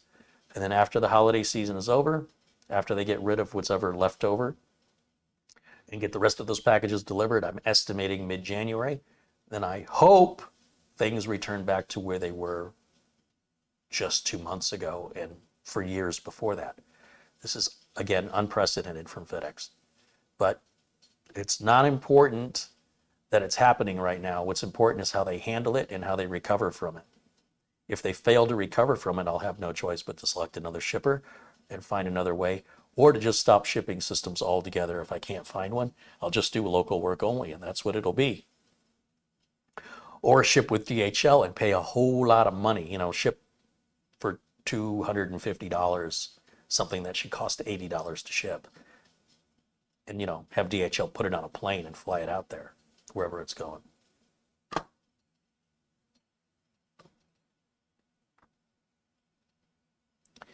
Take a quick look in the chat. Any questions, please feel free to ask. Kenton Morton contributes $5. He says, lyrics. I can hear clearly now. The rain is gone. I can hear all obstacles in my way. You can hear them. Yeah, okay. Um, what else?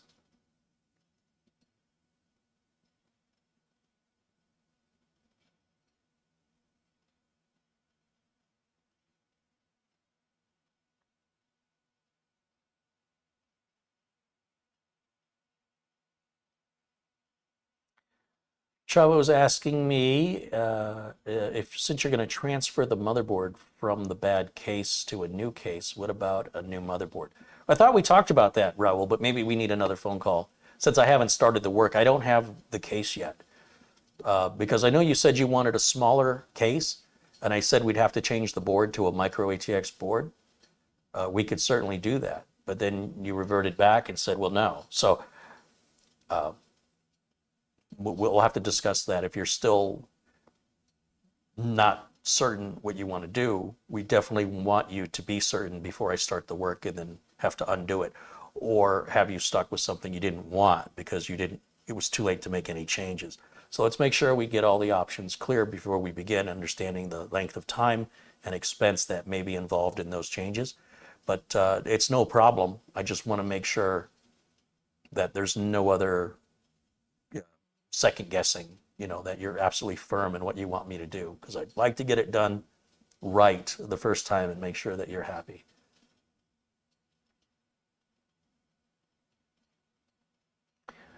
Kevin is asking if that's one of the older 200Rs. The Corsair logo on the front looks different. I don't even pay attention to that. Maybe. Oh, I see what you're saying. Yeah, it doesn't have the little sailing ship on it. Yeah, I would guess it's probably an older 200R. Good catch. Not that it matters, but interesting nonetheless. I love an eye for detail. I respect that.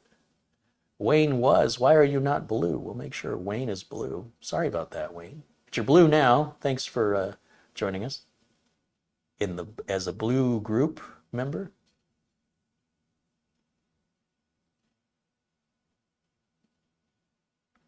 Still scrolling through the chat, looking what other questions there are.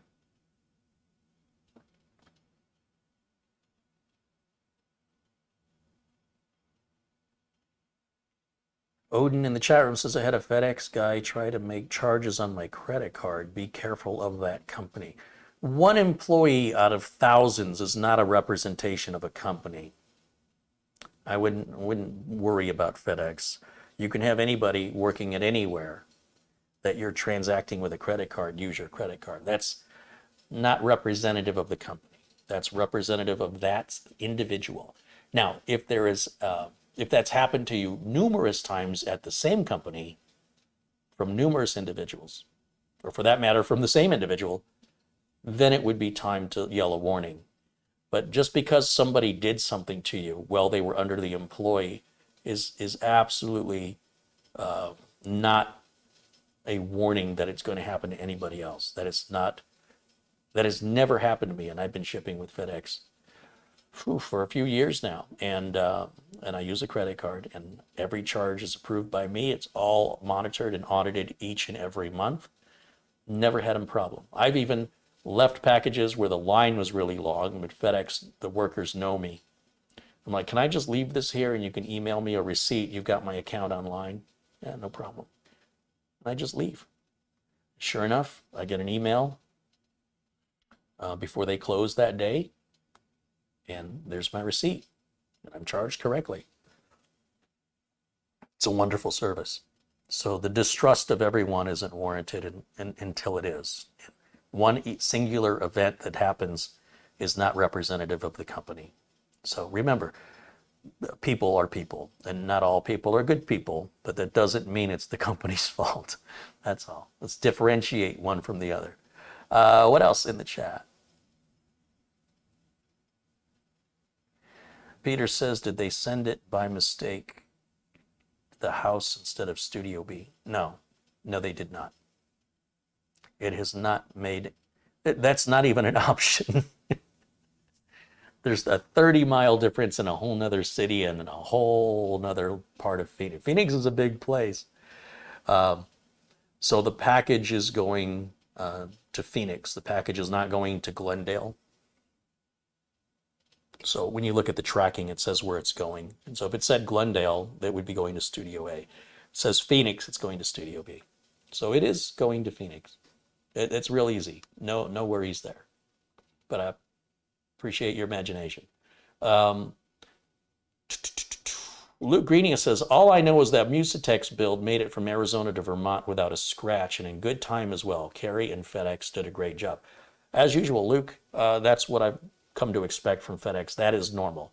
What you're saying there is not unusual. That's why I use FedEx. And they've always done that consistently. Every once in a while you have a problem. Very rarely. Not 3 or 4 packages in a row. This is unprecedented and it has me very concerned. And I just want to give you all a heads up on it. Again, one thing that happens one time, I'm not too worried about. Things happen. Life is random. But when we start seeing a pattern evolve, that's when it's time to start drawing attention to that.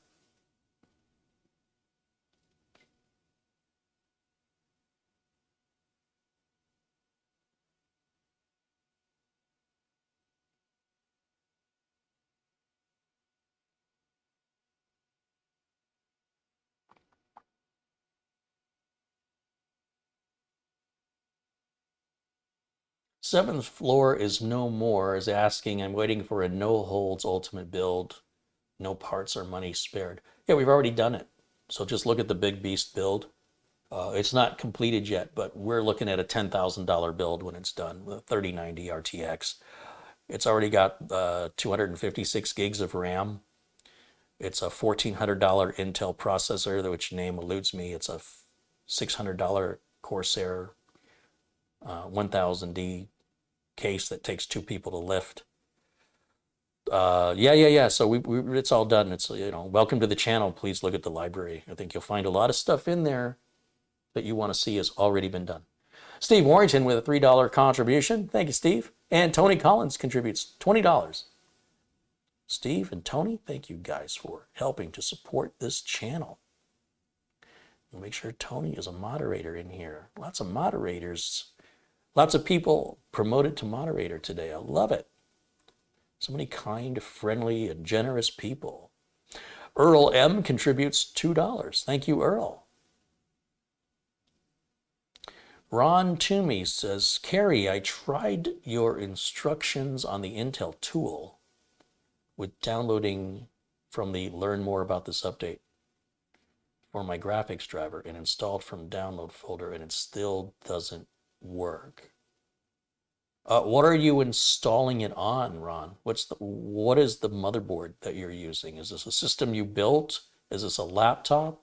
Is this a pre-built machine? What is it? Need more information. David Martinez, Carrie, I bought a motherboard.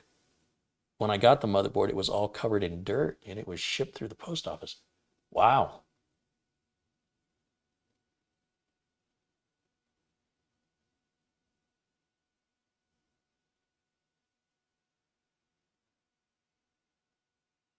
Wesley says, I'm using TeamViewer for years, non-commercial license. In the last while, it's throwing out commercial use suspected. Does it include phoning home to your own computers too? TeamViewer plays by their own rules, and it appears they just make stuff up. And if you don't like it, don't use them. I highly recommend avoiding TeamViewer. I think they're a disease.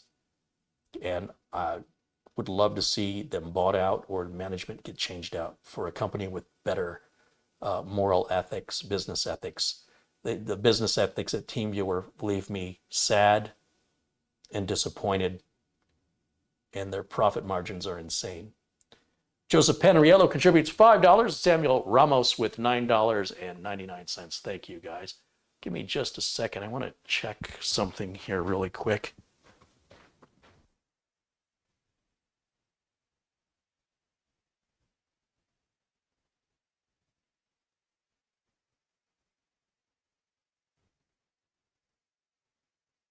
I was hopeful that I heard somebody out in the front, that maybe that was FedEx. Maybe they were going to surprise me. No, not FedEx. Bryant Burns contributes $1.99. Thank you, Bryant. Let me just see if I have any FedEx updates on my phone. Maybe I'll start there.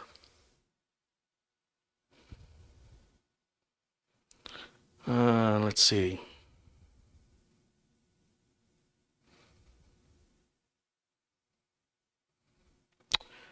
Let's see.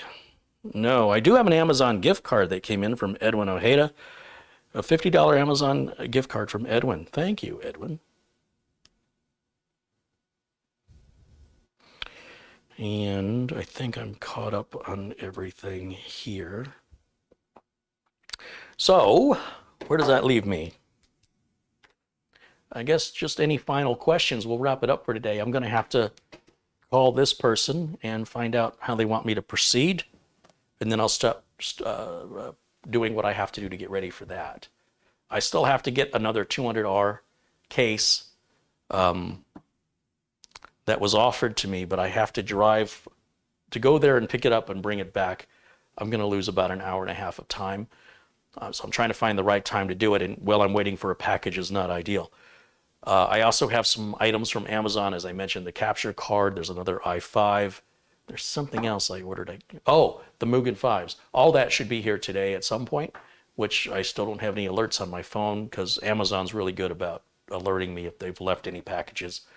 And tomorrow, I'll try and be here again tomorrow. Friday, Mitch and I hope, can finish the big beast build, that big $10,000 build, and the HTPC. I'm thinking we just have some light work to do on each one, except I don't have the 3090. I'll figure it out. I don't know yet. Jacob Smith with a $5 contribution said, hey, Kerry, I think vaccine mandates is contributed to a labor shortage. Keep up the good work. Thank you, Jacob. I don't know what it is. A lot of people are finally standing up and saying your profits are insane and you're paying us a very little teeny tiny amount. So you're profiting not only off your customers, but from your employees. And I think employees have finally had enough. I've been underpaid, severely underpaid at every corporate IT job I ever had. And it's why I became self-employed. People, the attitude was, I'm taking what they're given because I'm working for a living. Huey Lewis in the News right there. The words to Working for a Living by Huey Lewis in the News, that's me, Mr. 80s, are as true today as they were when that song was released. And I think finally this pandemic has awakened the sleeper. There's a Dune reference. We're going to nerd it up here with 80s references. Although Dune was technically the 60s. Let's not go into that detail. I think the workers are so sick and tired of executives of corporations bringing in millions of dollars while they struggle to make ends meet with basic living necessities. Just scared to lose their job because they have nothing in savings and they live paycheck to paycheck. And some of these people are college educated with student debt, and they should be paid more. Flat out, they should be paid a fair wage. I wish that there was a law that said, I'm trying to think how you would phrase this so it would be fair, but essentially, your highest paid employee versus your lowest paid employee should be set by law. That there has to be, I'm trying to find the words for it, but essentially what I'm trying to say is, if your lowest paid, I'm going to figure this out, your highest paid employee by law should not be allowed to make more than a certain multiple, which is up for debate, of your lowest paid employee, right? Obviously, the higher up your responsibilities go, and again, as an executive and answering to board members and shareholders, you're going to have hopefully an investment in the stocks. That's where your majority of income should come from in those executive positions, not drawn out of a salary that's coming out of the worker's ability to get paid a fair wage. So I think these companies are getting a wake-up call that we'd rather not work than work that hard to just paddle, just dog paddle. We're just staying above water. We're not moving forward. We're not moving backward. And year after year after year, our hands are getting tired and we're still in the middle of the ocean, no closer to shore.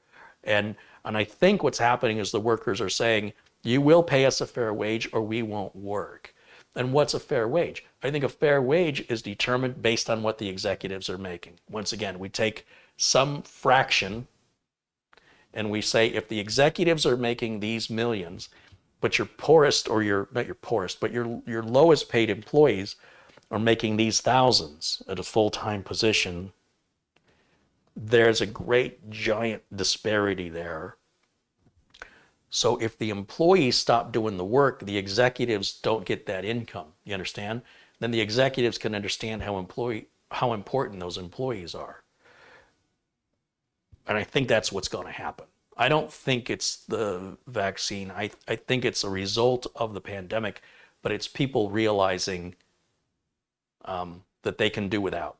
And they don't have the temptation of movies and concerts and all the stuff they were blowing their money on, right? All of that's sort of been removed for a year and a half, nearly 2 years. And they're realizing by not going out to the restaurants, by being forced to stay home and not traveling as much, all this money that they have left over from all the stuff they were spending is just about that much. They're going, wait a minute. I can use that much and I can, because my daily expenses aren't as much as they were going to work, where I had to buy clothes, I had to buy gas for the car, I had to sit in traffic. I'm losing 9 hours of my life at the job, plus maybe an hour each way in traffic, 5 days a week. You do the math, that's 11 hours a day. You have certain expenses you endure to go to work that people don't seem to appreciate. And now we're able to work from home. We're saving those expenses and all those things and more that I've just mentioned. And I think people are saying, if you want us to go back and sit in that traffic and just drone away our lives, at least make our home life easier and pay us a fair wage. Don't tell me these executives are making millions, but my salary cap is $30,000. You can't live off $30,000. I mean, maybe if you're single and you don't have a family to feed and you live in an apartment, or somebody bought a house for you, but it's really, really tough. And at a certain point, I think the workers are saying enough is enough. But this should have happened in the 1980s, in my opinion. I wished it would have. So I'm glad to see it. And I hope that the executives and the greed of the shareholders will understand that these profit margins are not sustainable. Because what's going to happen is you're just not going to have a company making any profits at all. So I hope the workers stick to their guns. I hope that they demand a fair salary for the job. And if not, we're not going to do the job. That's the beauty of freedom in America. We're not told what to do. If you want to be selling your precious time on this planet in an undervalued way because it's better than nothing, that's your choice. But if you hold out, and if everybody holds out, then they don't have a choice, and they will have to adjust what a reasonable profit is once they're paying their employees fairly. And I say they, I'm obviously talking about the companies that do that. There are companies that do pay their employees fairly. I was surprised the lady who founded Spanx, she took like $5,000 of her own money to start this company. Other companies had turned her down. And Spanx is a world-known common name now. And she just got a huge investment from a financial backer to help grow the brand. And she paid every one of her employees a $10,000 bonus and gave them 2 plane tickets to anywhere in the world they want to go. So she's sharing her success with her employees who were critical for her success to happen. So these companies do exist. These companies exist where the people, the executives in charge, will share their bonuses with their employees who made those bonuses possible. But they're few and far between, and they set good examples of good companies, and good companies who treat their employees well typically are companies people want to work for and they don't have employment problems. So if you see a company that's got a help wanted sign and the help wanted sign is consistently there, it's probably that the company is undervaluing their employees. Probably.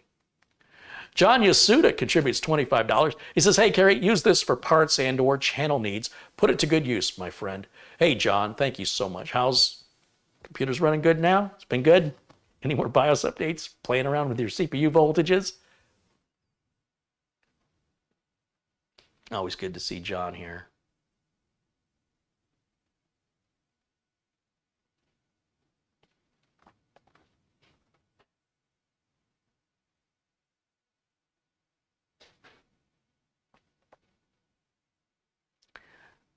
I didn't want to play the game. I said, you're not paying me enough. I don't like the way you're treating me.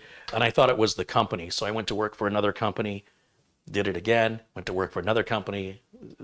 It always sounds good in the interview, and then you get in there and they start changing the job requirement. They start adding to my responsibilities, but they don't want to compensate me in accordance with the change in the job. And I bring it up and they're like, well, too bad. If you don't like it, you can quit, thinking that I don't have a choice. And I quit. And they're shocked. How can you quit? Because of the principle, right? And I would tell my dad about this, and I think my dad was thinking that I was difficult to work with. And maybe I am. Maybe I am. But I said, I'm telling you, Dad, this isn't the 1950s. Employers don't treat their employees the same way. And my dad had been self-employed, right? So I guess he's not believing me. He's thinking the problem is me. So at some point when my dad, his business was slowing down, he got a job at a corporation and he started experiencing the very things I was complaining about. And I was so happy, that now my father sees it's not just me, it's happening to him too. And just little corporate games they play, little psychological games they play. And my dad told me the story that the boss had come in on a Friday and said, I need you to work over the weekend on this Y2K project. And my dad said, our Y2K project is on schedule. He goes, yes, your department is on schedule. The other department has fallen behind. So I need you to come in on the weekend to help the other department get up to speed. And my father said, you're punishing the workers who did their jobs on time, and you're rewarding the workers who didn't by having others do their work for them. And the boss said to my father, we're all a team here. And my father said, I don't have a problem helping the other department. My problem is I have guests from out of town visiting me this weekend. And if you had given me some notice that you needed me in on the weekend, I would not have invited these guests to stay with me. I cannot come in on the weekend. I've already committed myself to a different project. And my dad told me the story, and I'm like, yes, this is exactly what I'm talking about. And then he had a review, and he didn't get the raise that he was promised. And he said, what happened to the raise that I was promised? And they said, we don't have it in our budget to give you that raise, but we're giving you the title. You're now a manager.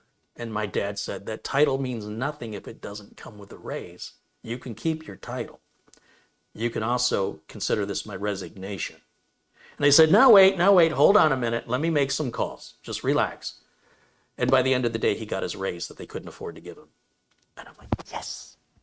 And I said, do you see now, Dad? It's not me. It is not me. I got so fed up with it. I said, I'm not going to work for anybody else. Nobody owes me a job. I'll go out and I'll make my own job. Because if I fail, that's on me. If I can't make my bills at the end of the month, that's my fault. There's nothing worse for me than putting my loyalty, my dedication, to help somebody else get richer, only to have them let me go because they were bought out by another company and they have their own IT and they don't need 2 IT departments, so bye. I cannot tell you, well, I probably could, the number of times that I was pulled into an office going, you're a great worker and I'm really, really sorry, but we have to let you go. It has nothing to do with you. The contractor that you work for got bought out by another company and we don't want to do business with them. So we have no choice but to let the company that you represent, we have a history with them. And they just bought the company you work for. So we have to say goodbye. So I did nothing wrong, but I was punished for it. And it's hard to make plans when in any moment, say you buy a new car and you've got a new car payment for the next 60 months, the next 5 years. And no sooner than you buy the car than you're blindsided with a layoff, even though you've done nothing wrong. And I said, I can't live my life like this. I have to be in control. And if I am unable to make my car payment, or if I make a big purchase decision, I have control of my income. And if I want to make more money, I can work harder or be more clever and figure out how to do that in a fair way that helps people, that I can sleep at night. But I can't keep making somebody else richer, only having them work me until I break. And then when I break, they don't make any attempt to fix me. They just throw me to the curb and replace me. I experienced it far too much in the corporate world. And I said, this is America and you don't have to work for anybody. You can work for yourself. Remember that. When you have enough, when you've had enough, take control. Find your path. Carve it yourself. And those spoils and rewards are all yours and yours alone. And how much money you want to make is up to you. You don't ask anybody else what your value is. You set your value. You set your goals. And it's all on you. That's much preferred for me personally. I know other people prefer a standard, steady paycheck in a work environment with health insurance and that illusion of security. And I think the only place you have that actual security would be in a government job, but those don't pay well. You're trading what a private sector pay would be. You're reducing that for a government job where you're going to deal with a lot of bureaucracy and a lot of red tape. But it takes a lot to get fired from a government job. So in any event, yeah, that was all the stuff I went through in the 80s and 90s. And so now that I'm seeing the workers start to rebel and in mass, and it's not just me, I'm like, it's about time. Now, when the executives are living paycheck to paycheck and the employees are claiming they're not paid enough, let's have that discussion if we ever get there. But when the executives are making hundreds of millions in some cases of dollars, well, the employees are struggling to make ends meet. Like take a company like Disney, just do some Google searches on Disney and their employees. Even the granddaughter of Walt Disney is opposed to the way Disney pays and treats their employees and has done so very publicly, consistently criticizing the way I want to say it's her grandfather, Walt Disney, that was his company. And she does not approve of the millions the executives make and how many of their employees live in poverty. You wouldn't think so. You'd think a company like Disney has a lot of money and anybody that works for Disney would be well paid. Google it. Read the news articles from reputable sources. Read from the granddaughter of Walt Disney herself. And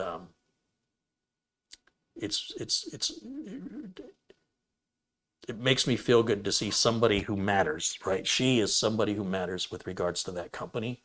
Speak out in criticism where the low-paid employees are not listened to. They're not heard because they're of no significance in our society. You take somebody with power or in a position of popularity to be heard to a point that can make change. And even her criticisms fall on deaf ears to this day, but she doesn't quit. So I'm happy to see people like that. So they do exist, and there are good companies. They do exist. I mean, I never worked for one, but I've heard about them. So apparently they're out there somewhere. But by being self-employed, at least I have control. If I'm not able to pay my bills, that's my fault. You understand? If I don't want to get up and go to work, I don't get up and go to work, and I don't get paid.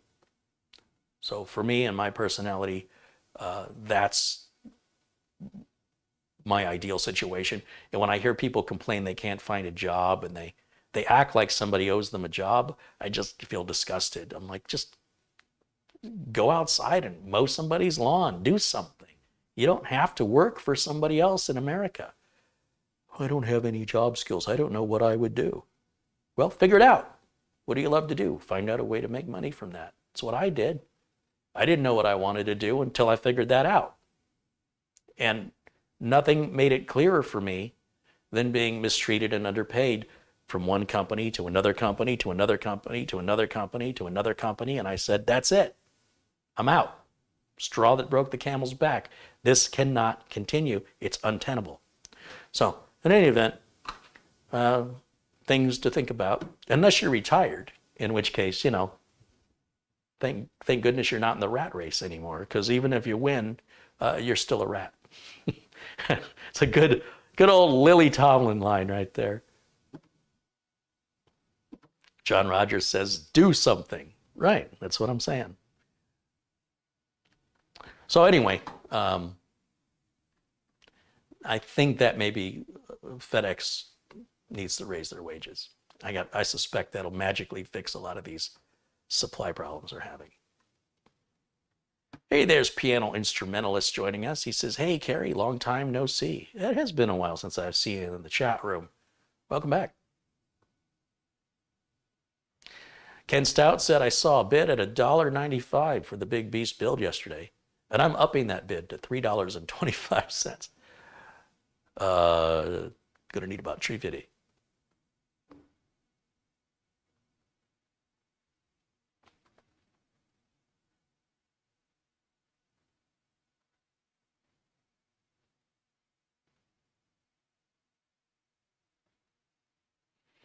Joe Harney saying he experienced the same thing in corporate America, same kind of stuff. I know I'm not alone. I certainly felt like I was alone. A lot of employees that I worked with, coworkers, would agree with me until the boss turned the corner, right? Oh yeah, this place sucks. I'm going to quit. Oh, there's the boss. How you doing? Fine, everything's great. Yeah, I'm definitely going to quit next week. And then they don't. They're all talk. Bryant Burns with a $10 contribution. Thanks, Bryant. Yeah, don't try and gang up. That's another mistake. Don't say, hey, me and the rest of the employees are all going to quit on Friday. Don't do that. Don't look for approval for your coworkers. Don't follow the leader. Don't do what other people do. Don't let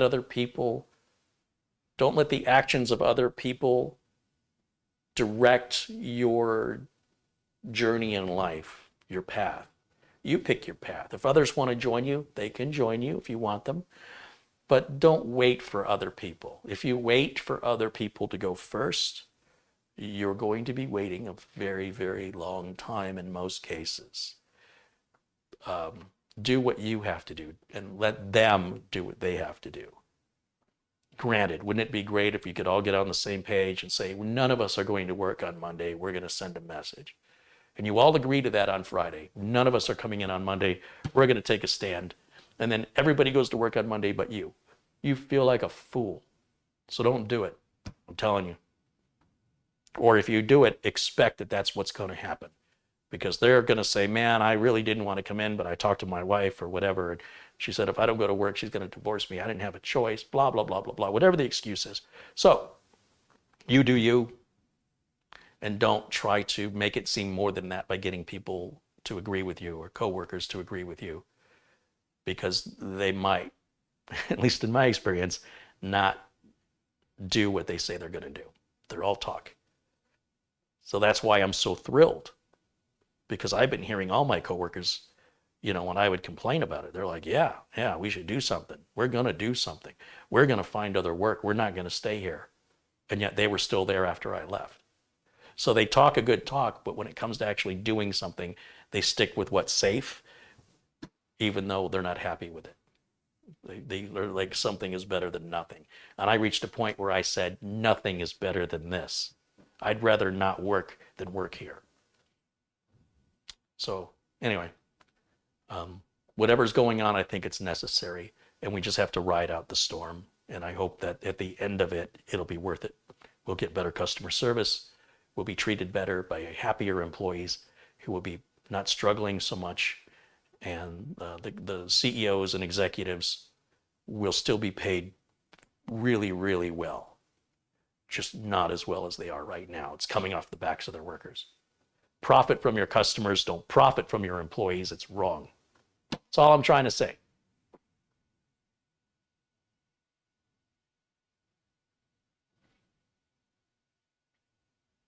Bob Connor says he just now got notification about this video going live. That's weird. Maybe change the way you're being notified. Try a different notification method.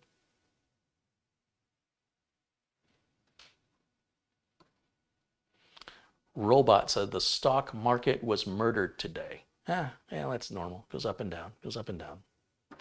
When the stock market gets murdered, that's a good time to buy into stocks. I'm sure Warren Buffett couldn't be happier. That's when he goes shopping.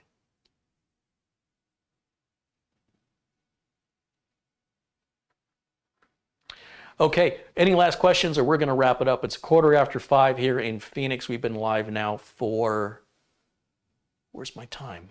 A little over 2 hours.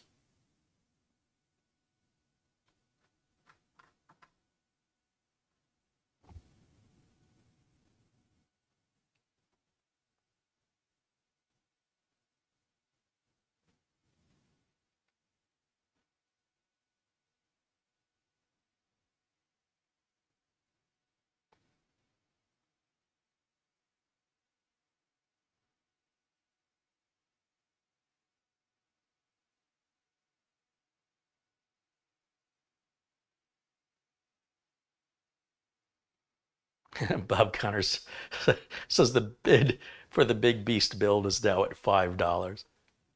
All right, you guys, we'll just, $6. Okay.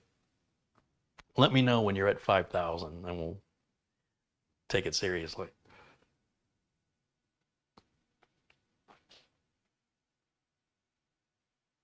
Robot says, when you say this cannot continue and then you go on your own, but that business fails, then what? This is what holds me back from doing something. Failure is not an option. Many of the most successful and wealthy people have failed multiple times. Some business owners, independent business owners, had other businesses that they had to file bankruptcy for until they got the formula right. It's like saying, as a baby, let's say you had this adult logic as a baby, and your parents are trying to get you to walk, and you say, but what if I fall? I could hurt myself. I could break my leg. And as we get older, we get this mental disease, most of us get it, where we become risk averse to even the most minor risk. And there is a balance that each of us has to take and consider in managing minor risk from great risk and the reward that comes along with it. Traditionally, a very minor risk is a very minor reward. Think about gambling. If you're gambling on the horse that's most likely going to win, then you get the smallest payoff if that horse does in fact win that race. If that horse is the favorite to win, your odds are, your payback on your bet is going to be tiny because it did exactly what everybody predicted.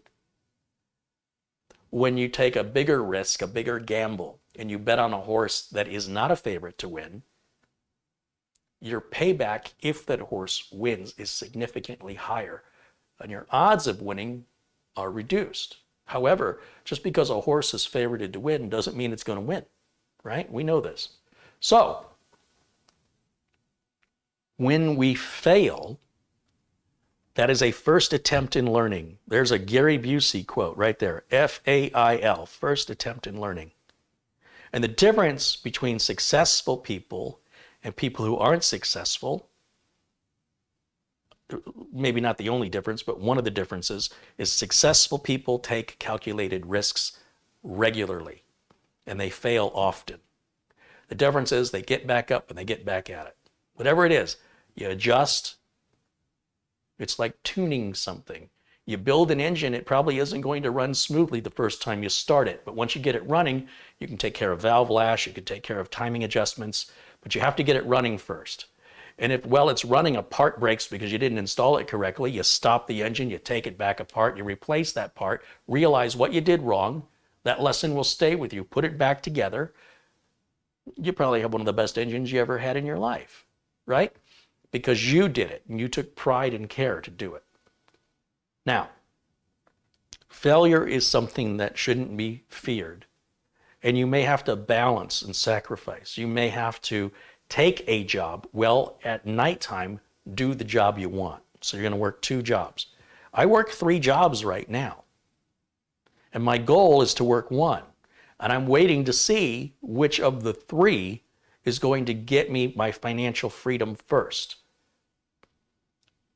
And then I have a 4th opportunity, which is cryptocurrency. If cryptocurrency suddenly takes off like a rocket, I'll have financial freedom. If something goes viral and I make a lot of money, I will have financial freedom.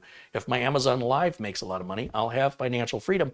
Or if in my business, one of my clients says, hey, we're going to expand and we need you to do all this other, then I could have financial freedom. So I'm not just doing one thing. And you've got to, as Mark Cuban says, you've got to grind. You've got to put the work out there. There are people like Elon Musk who slept they couldn't afford an apartment. So he and his brother slept in the office building they were renting, and they would shower over at the YMCA. And I think they did this for 2 or 3 years. But that sacrifice has led him to where he is today. And not everything Elon did, he did perfectly. He fell a lot. Jeff Bezos fell a lot. Not every investment Warren Buffett made was a good one. However, that's not important. We don't focus on that. Not every note a musician plays is the right note, but you keep playing the song. You don't stop. You don't say, hold on, let me start over again. No. You keep going. And in business, if you study some of the folks, read a biography by Richard Branson. He's got about 3 or 4 books. Richard Branson has nearly died 73 times so far over the stunts he does, because he's like a thrill seeker. He is a major risk taker. I mean, if I nearly die once, that's good enough. Not Richard Branson. This man is a thrill seeker. And he has nearly died for the dumbest reasons you can possibly imagine. And it doesn't change his attitude. Guys like Jeff Bezos and Elon Musk and Richard Branson are not normal people. And they don't have normal amounts of success. And just if you are like that, doesn't guarantee your success. But that's extreme success. If you just need to be successful enough to make ends meet, you might be willing to sacrifice some of the other things in your life that you don't need to have. You might be paying for cable TV. You might be going out to dinner. You might be spending money on things you don't need to be spending money on. And so for me, when I was first doing this, I was working full time and I was doing repair on the side, on after hours, in the evenings and on weekends, until I had an opportunity to get a retainer. Now, when I got the retainer, it wasn't enough, but in other words, that one retainer did not replace my full-time job, not by far. But what it did do is it gave me a guaranteed income. And if I sacrificed some of the nice things in life, tighten my belt, as the expression goes, I could quit the job and I could focus full time. And if I could focus full time, I can make more money and the sky is the limit. Or I can stay at that job and I know exactly what I'm going to make. They're going to tell me. So I quit the job and I made less money working for myself, but I got to wake up whenever I wanted to wake up. I got to turn away work I didn't want to do. I got to work anytime I wanted to, any way I wanted to. And that type of success is not financial. That's a type of freedom. And I would gladly trade the money to be able to do what I want, when I want, and how I want. That's me. That's my personality. In a perfect world, not only can I do what I want, when I want, and how I want, but I'll also make what I want as far as money goes. And I haven't quite cracked that nut, but I could drive at it every day. What do you think I'm doing here? Right? I want to be in a professional studio. I want to have camera operators and editors. I want to be able to pay them a fair salary. I want to be able to take some of the burden of the work off because I do everything myself. I set up my audio, I set up my video, I arrange with the clients, I arrange with the sponsors, I make all those deals and commitments while I'm also helping customers. While at the same time, I'm trying to do Amazon Live stuff, and I'm also trying to make deals with sponsors that are going to benefit you, the viewer. That's my priority. Let's make sure they get a deal. And I feel like if you guys are going to get a deal, you're going to thank me for it. You're not going to just think I'm a shill selling some product. This is a product I recommend, and I'm going to make sure you get a good price on it for a limited time. The sponsor is going to think I'm gold because I'm bringing them new customers. And if I can get more viewers, participating in that and taking advantage of it, then I'm going to make more money than YouTube pays me. So I try to find a win-win-win situation, something that wins for the sponsor, it wins for the viewer, and it wins for me personally. If any deal fails in any of those win categories, I pretty much don't take it. If I did take it, I'd probably already have my financial freedom, but I wouldn't be comfortable earning it that way. And I realize that's how most YouTube content creators do their stuff. They're like, hey, I'm just taking a sponsorship deal. It's got nothing to do with my viewers. I'm just taking the money. I don't care what the product is. I don't care if it's quality or not. I'm getting paid well and I'm looking out for me. I'm not interested in that. I don't want to make my money that way. So I'm taking a very long and hard path to financial freedom. However, in the meantime, I am on that path out of my own voluntary free will. I can stop anytime I want. I can go as far as I want at any speed I want.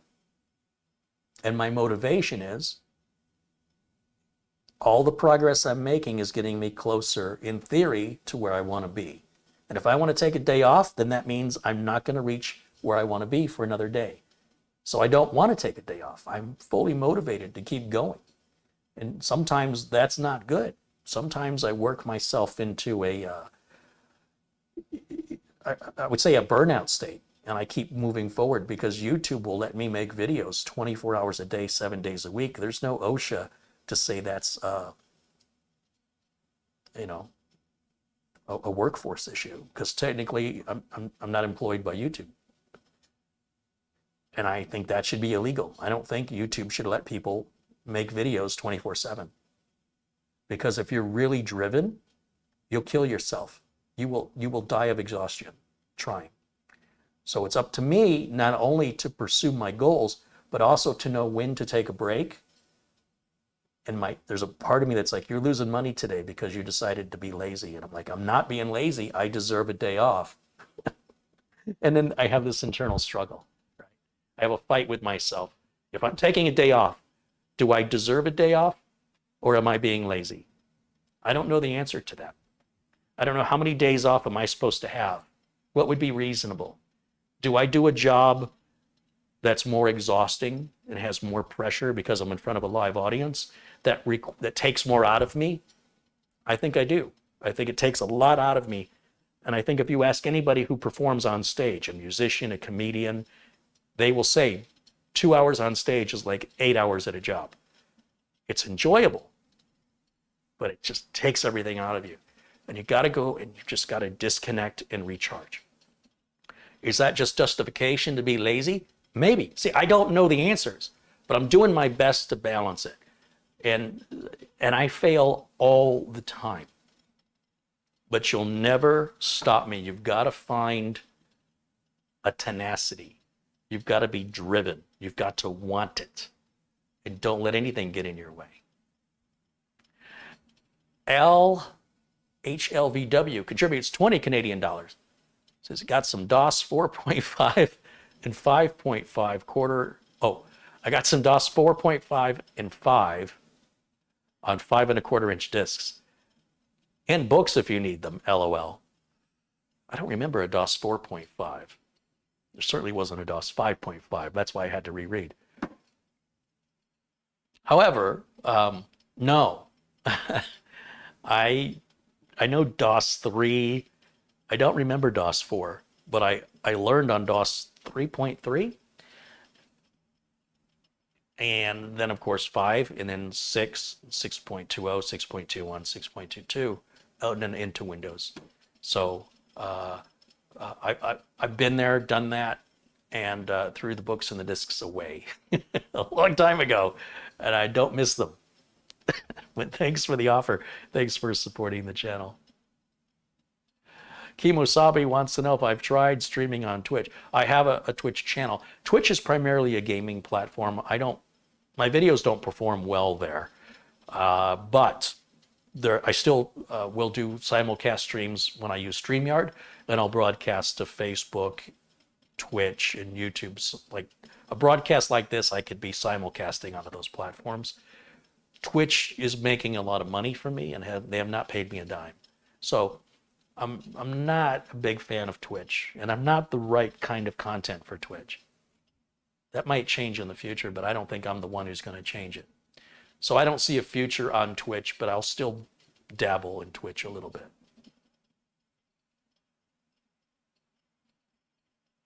Jim wants to know if I've ever found a micro ATX case that I liked for office builds. There's a lot of Fractal Design micro ATX cases that are nice. I used one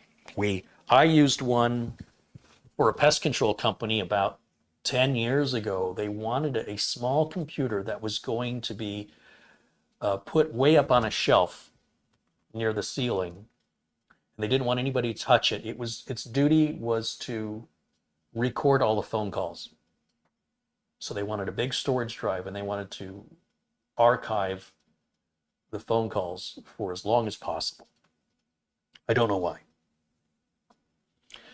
And, they didn't need a DVD drive. They didn't need any of that stuff.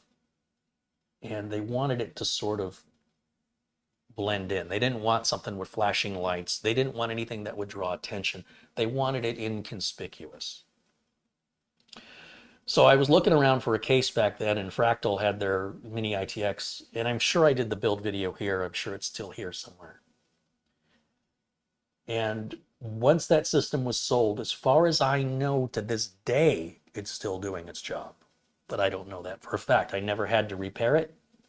And I had been back since to the pest control company. It wasn't a pest control company. It was a plumbing company. And I've been back to fix other problems for them for years after I installed that. Now, I haven't heard from them in a long time. Maybe they've gone some other direction with their IT support. But they were a client of mine that would call me about twice a year. I didn't hear from them very often. And never once did I ever have any repair or support call on that little Fractal Design. Now, today, I don't have any requests for a business ATX case. But I would probably pick up where I left off and look at Fractal again. And people in the chat may have suggestions, like Ellie Rod is suggesting a Cooler Master N200. I'm not familiar with it, but folks like that may have some suggestions as well.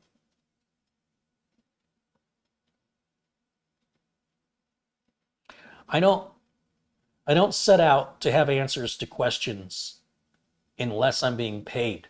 So if you're asking me about a personal need you have and you want me to research it and get you an answer, that's what customers pay me for. So if you're just asking me off the top of my head something you need, you don't see that here because nobody who's paying me has asked me to do that. At least not since that plumber. That was the last time anybody asked me for that. So just so we're clear, the information I have is based on what people pay me to know. And if I have it, I'm happy to share it with you. But if the reason you're asking is because you don't see it here, then chances are I don't have the answer. They're all connected, All right.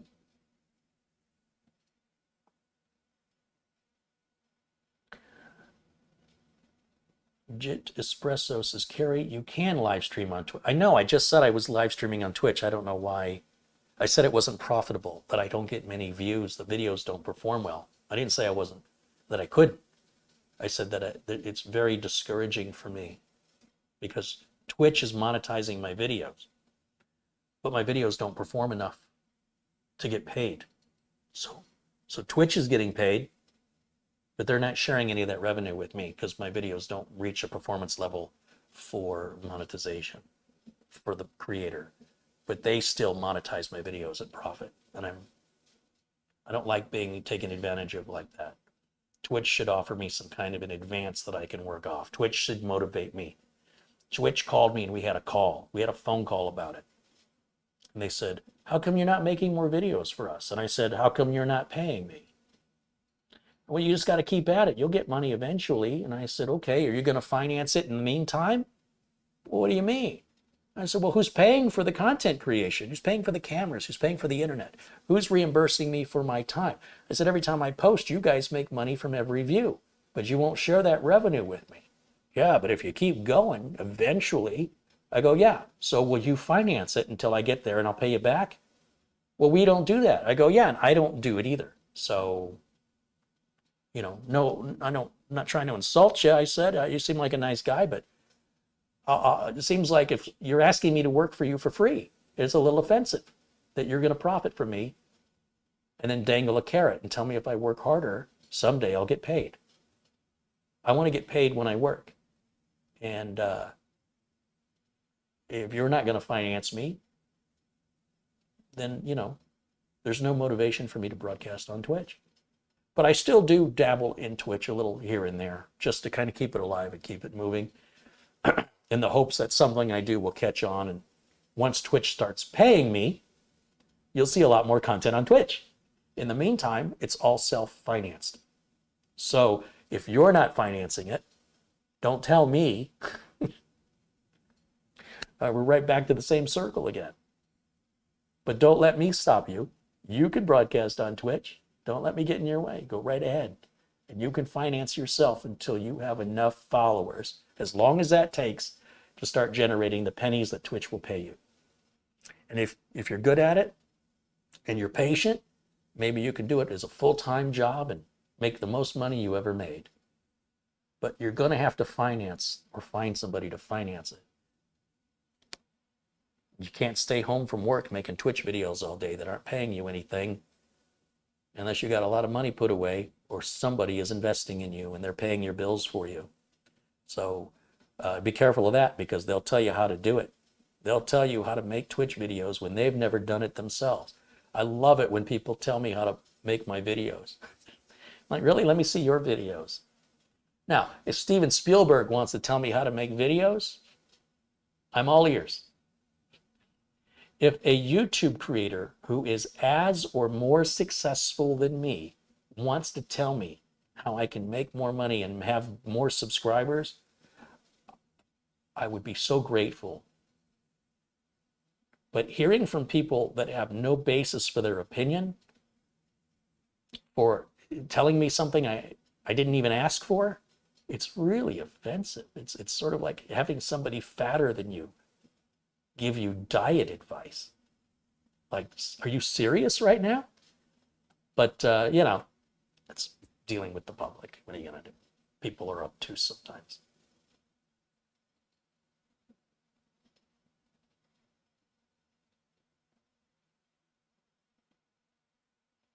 King Spoonman says, what's my opinion on cryptocurrencies? I think cryptocurrencies are the future. I think if you can afford to buy some of the big cryptos out there, like Bitcoin, Ethereum, Litecoin, Bitcoin Cash, I think I think, right? I want you to hear, I think it's a solid investment that will only go up in value, but not overnight. You've got to be willing to put the money in and ignore it. And if you wait long enough, whatever Bitcoin is at today, 10 years from now, it may be 10 times worth 10 times more. Like, look at where Bitcoin was 10 years ago. Can anybody tell me the value of Bitcoin on November the 3rd, 2011? So if you bought a Bitcoin November 3rd, 2011, and despite all the ups and downs Bitcoin has had since then, tell me the value of Bitcoin on November 3rd, 2021. And then ask me what I think about cryptocurrencies. I think your answer should be pretty clear. Sometimes people, especially now, there's an entitlement and an impatience. And while it's possible that you could win a lottery and become an overnight millionaire, Slow and steady is the general way most people win the race. It is an ongoing, long-term investment.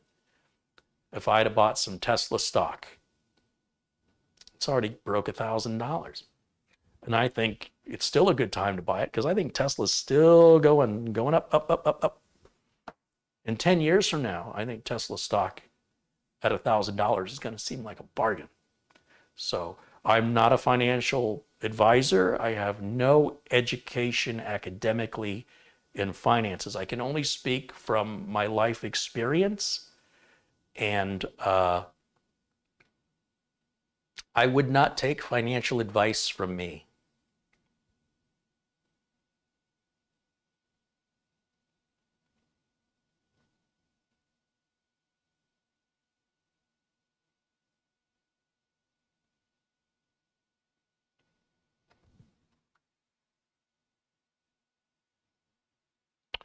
But I appreciate your question.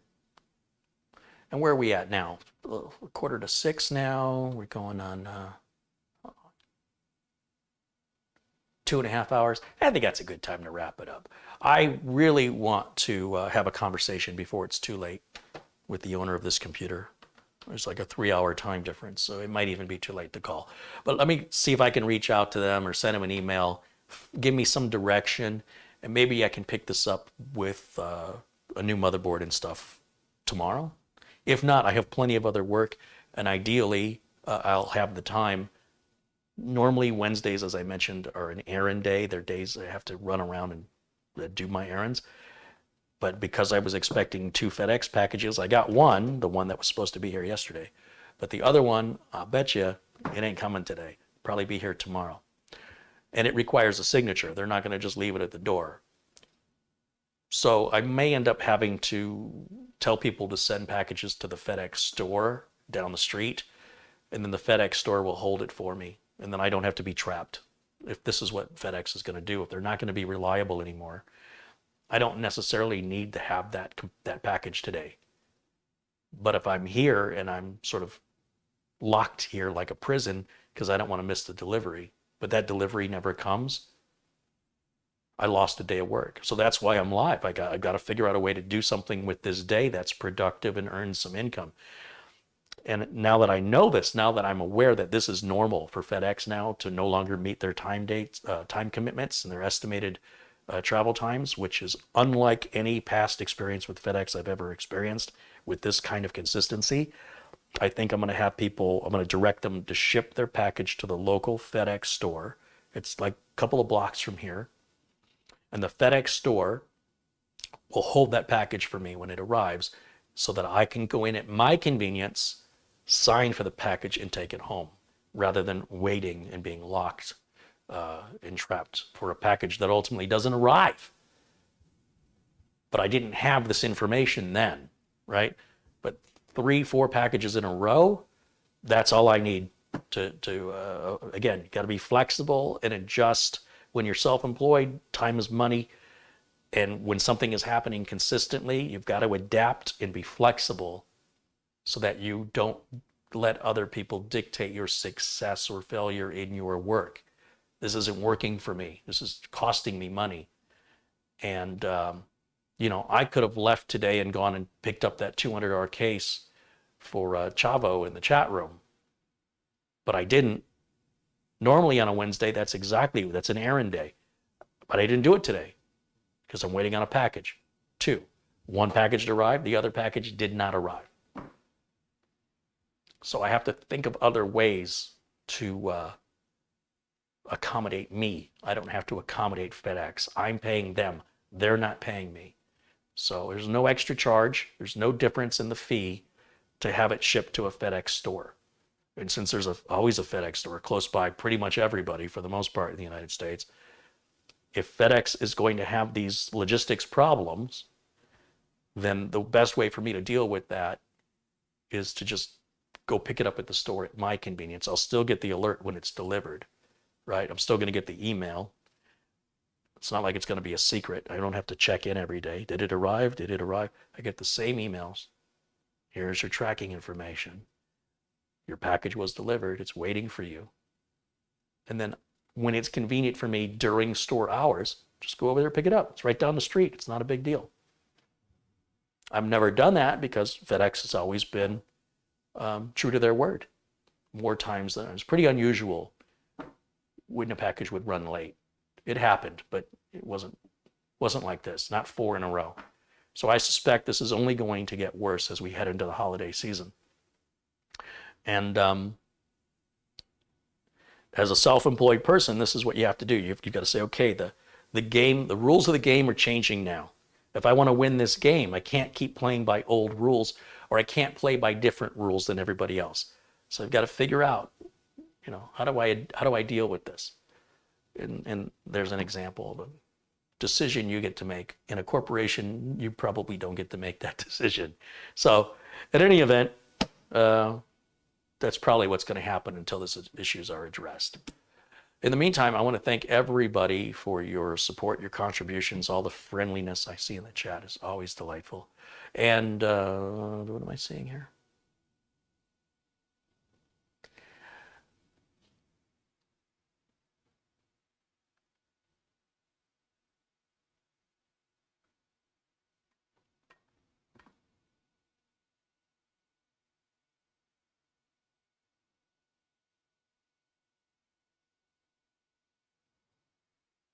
Just looking at the final chat comments before I say goodnight.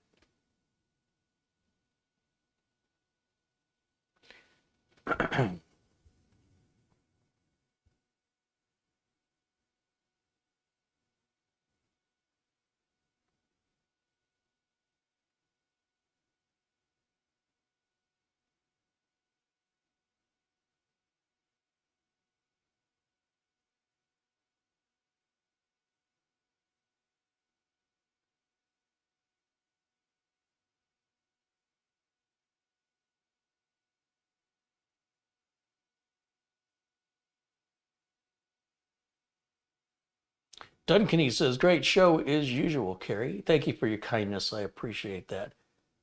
There's Sean Gallagher. He's got $2. He says, I just caught the end of the stream. Right on. Glad that you caught it. Glad you were here. All right. Thank you guys so much for watching. I will try to be back tomorrow. Certainly Friday as usual, if not. Or regardless, Friday as usual, regardless of what happens tomorrow. But I will try to be back tomorrow. I'm looking this way because my OBS screen is over here and I'm trying to prep an outro. Something my producer I don't have would be doing, so I can just be the talent, Yeah, they call it talent. All right, guys, thanks for watching. Thanks for your support. Thanks all my friends in blue as always, and all our new friends in blue today. Congratulations. Welcome to blue. I will see you all again very, very soon. And until then, bye for now.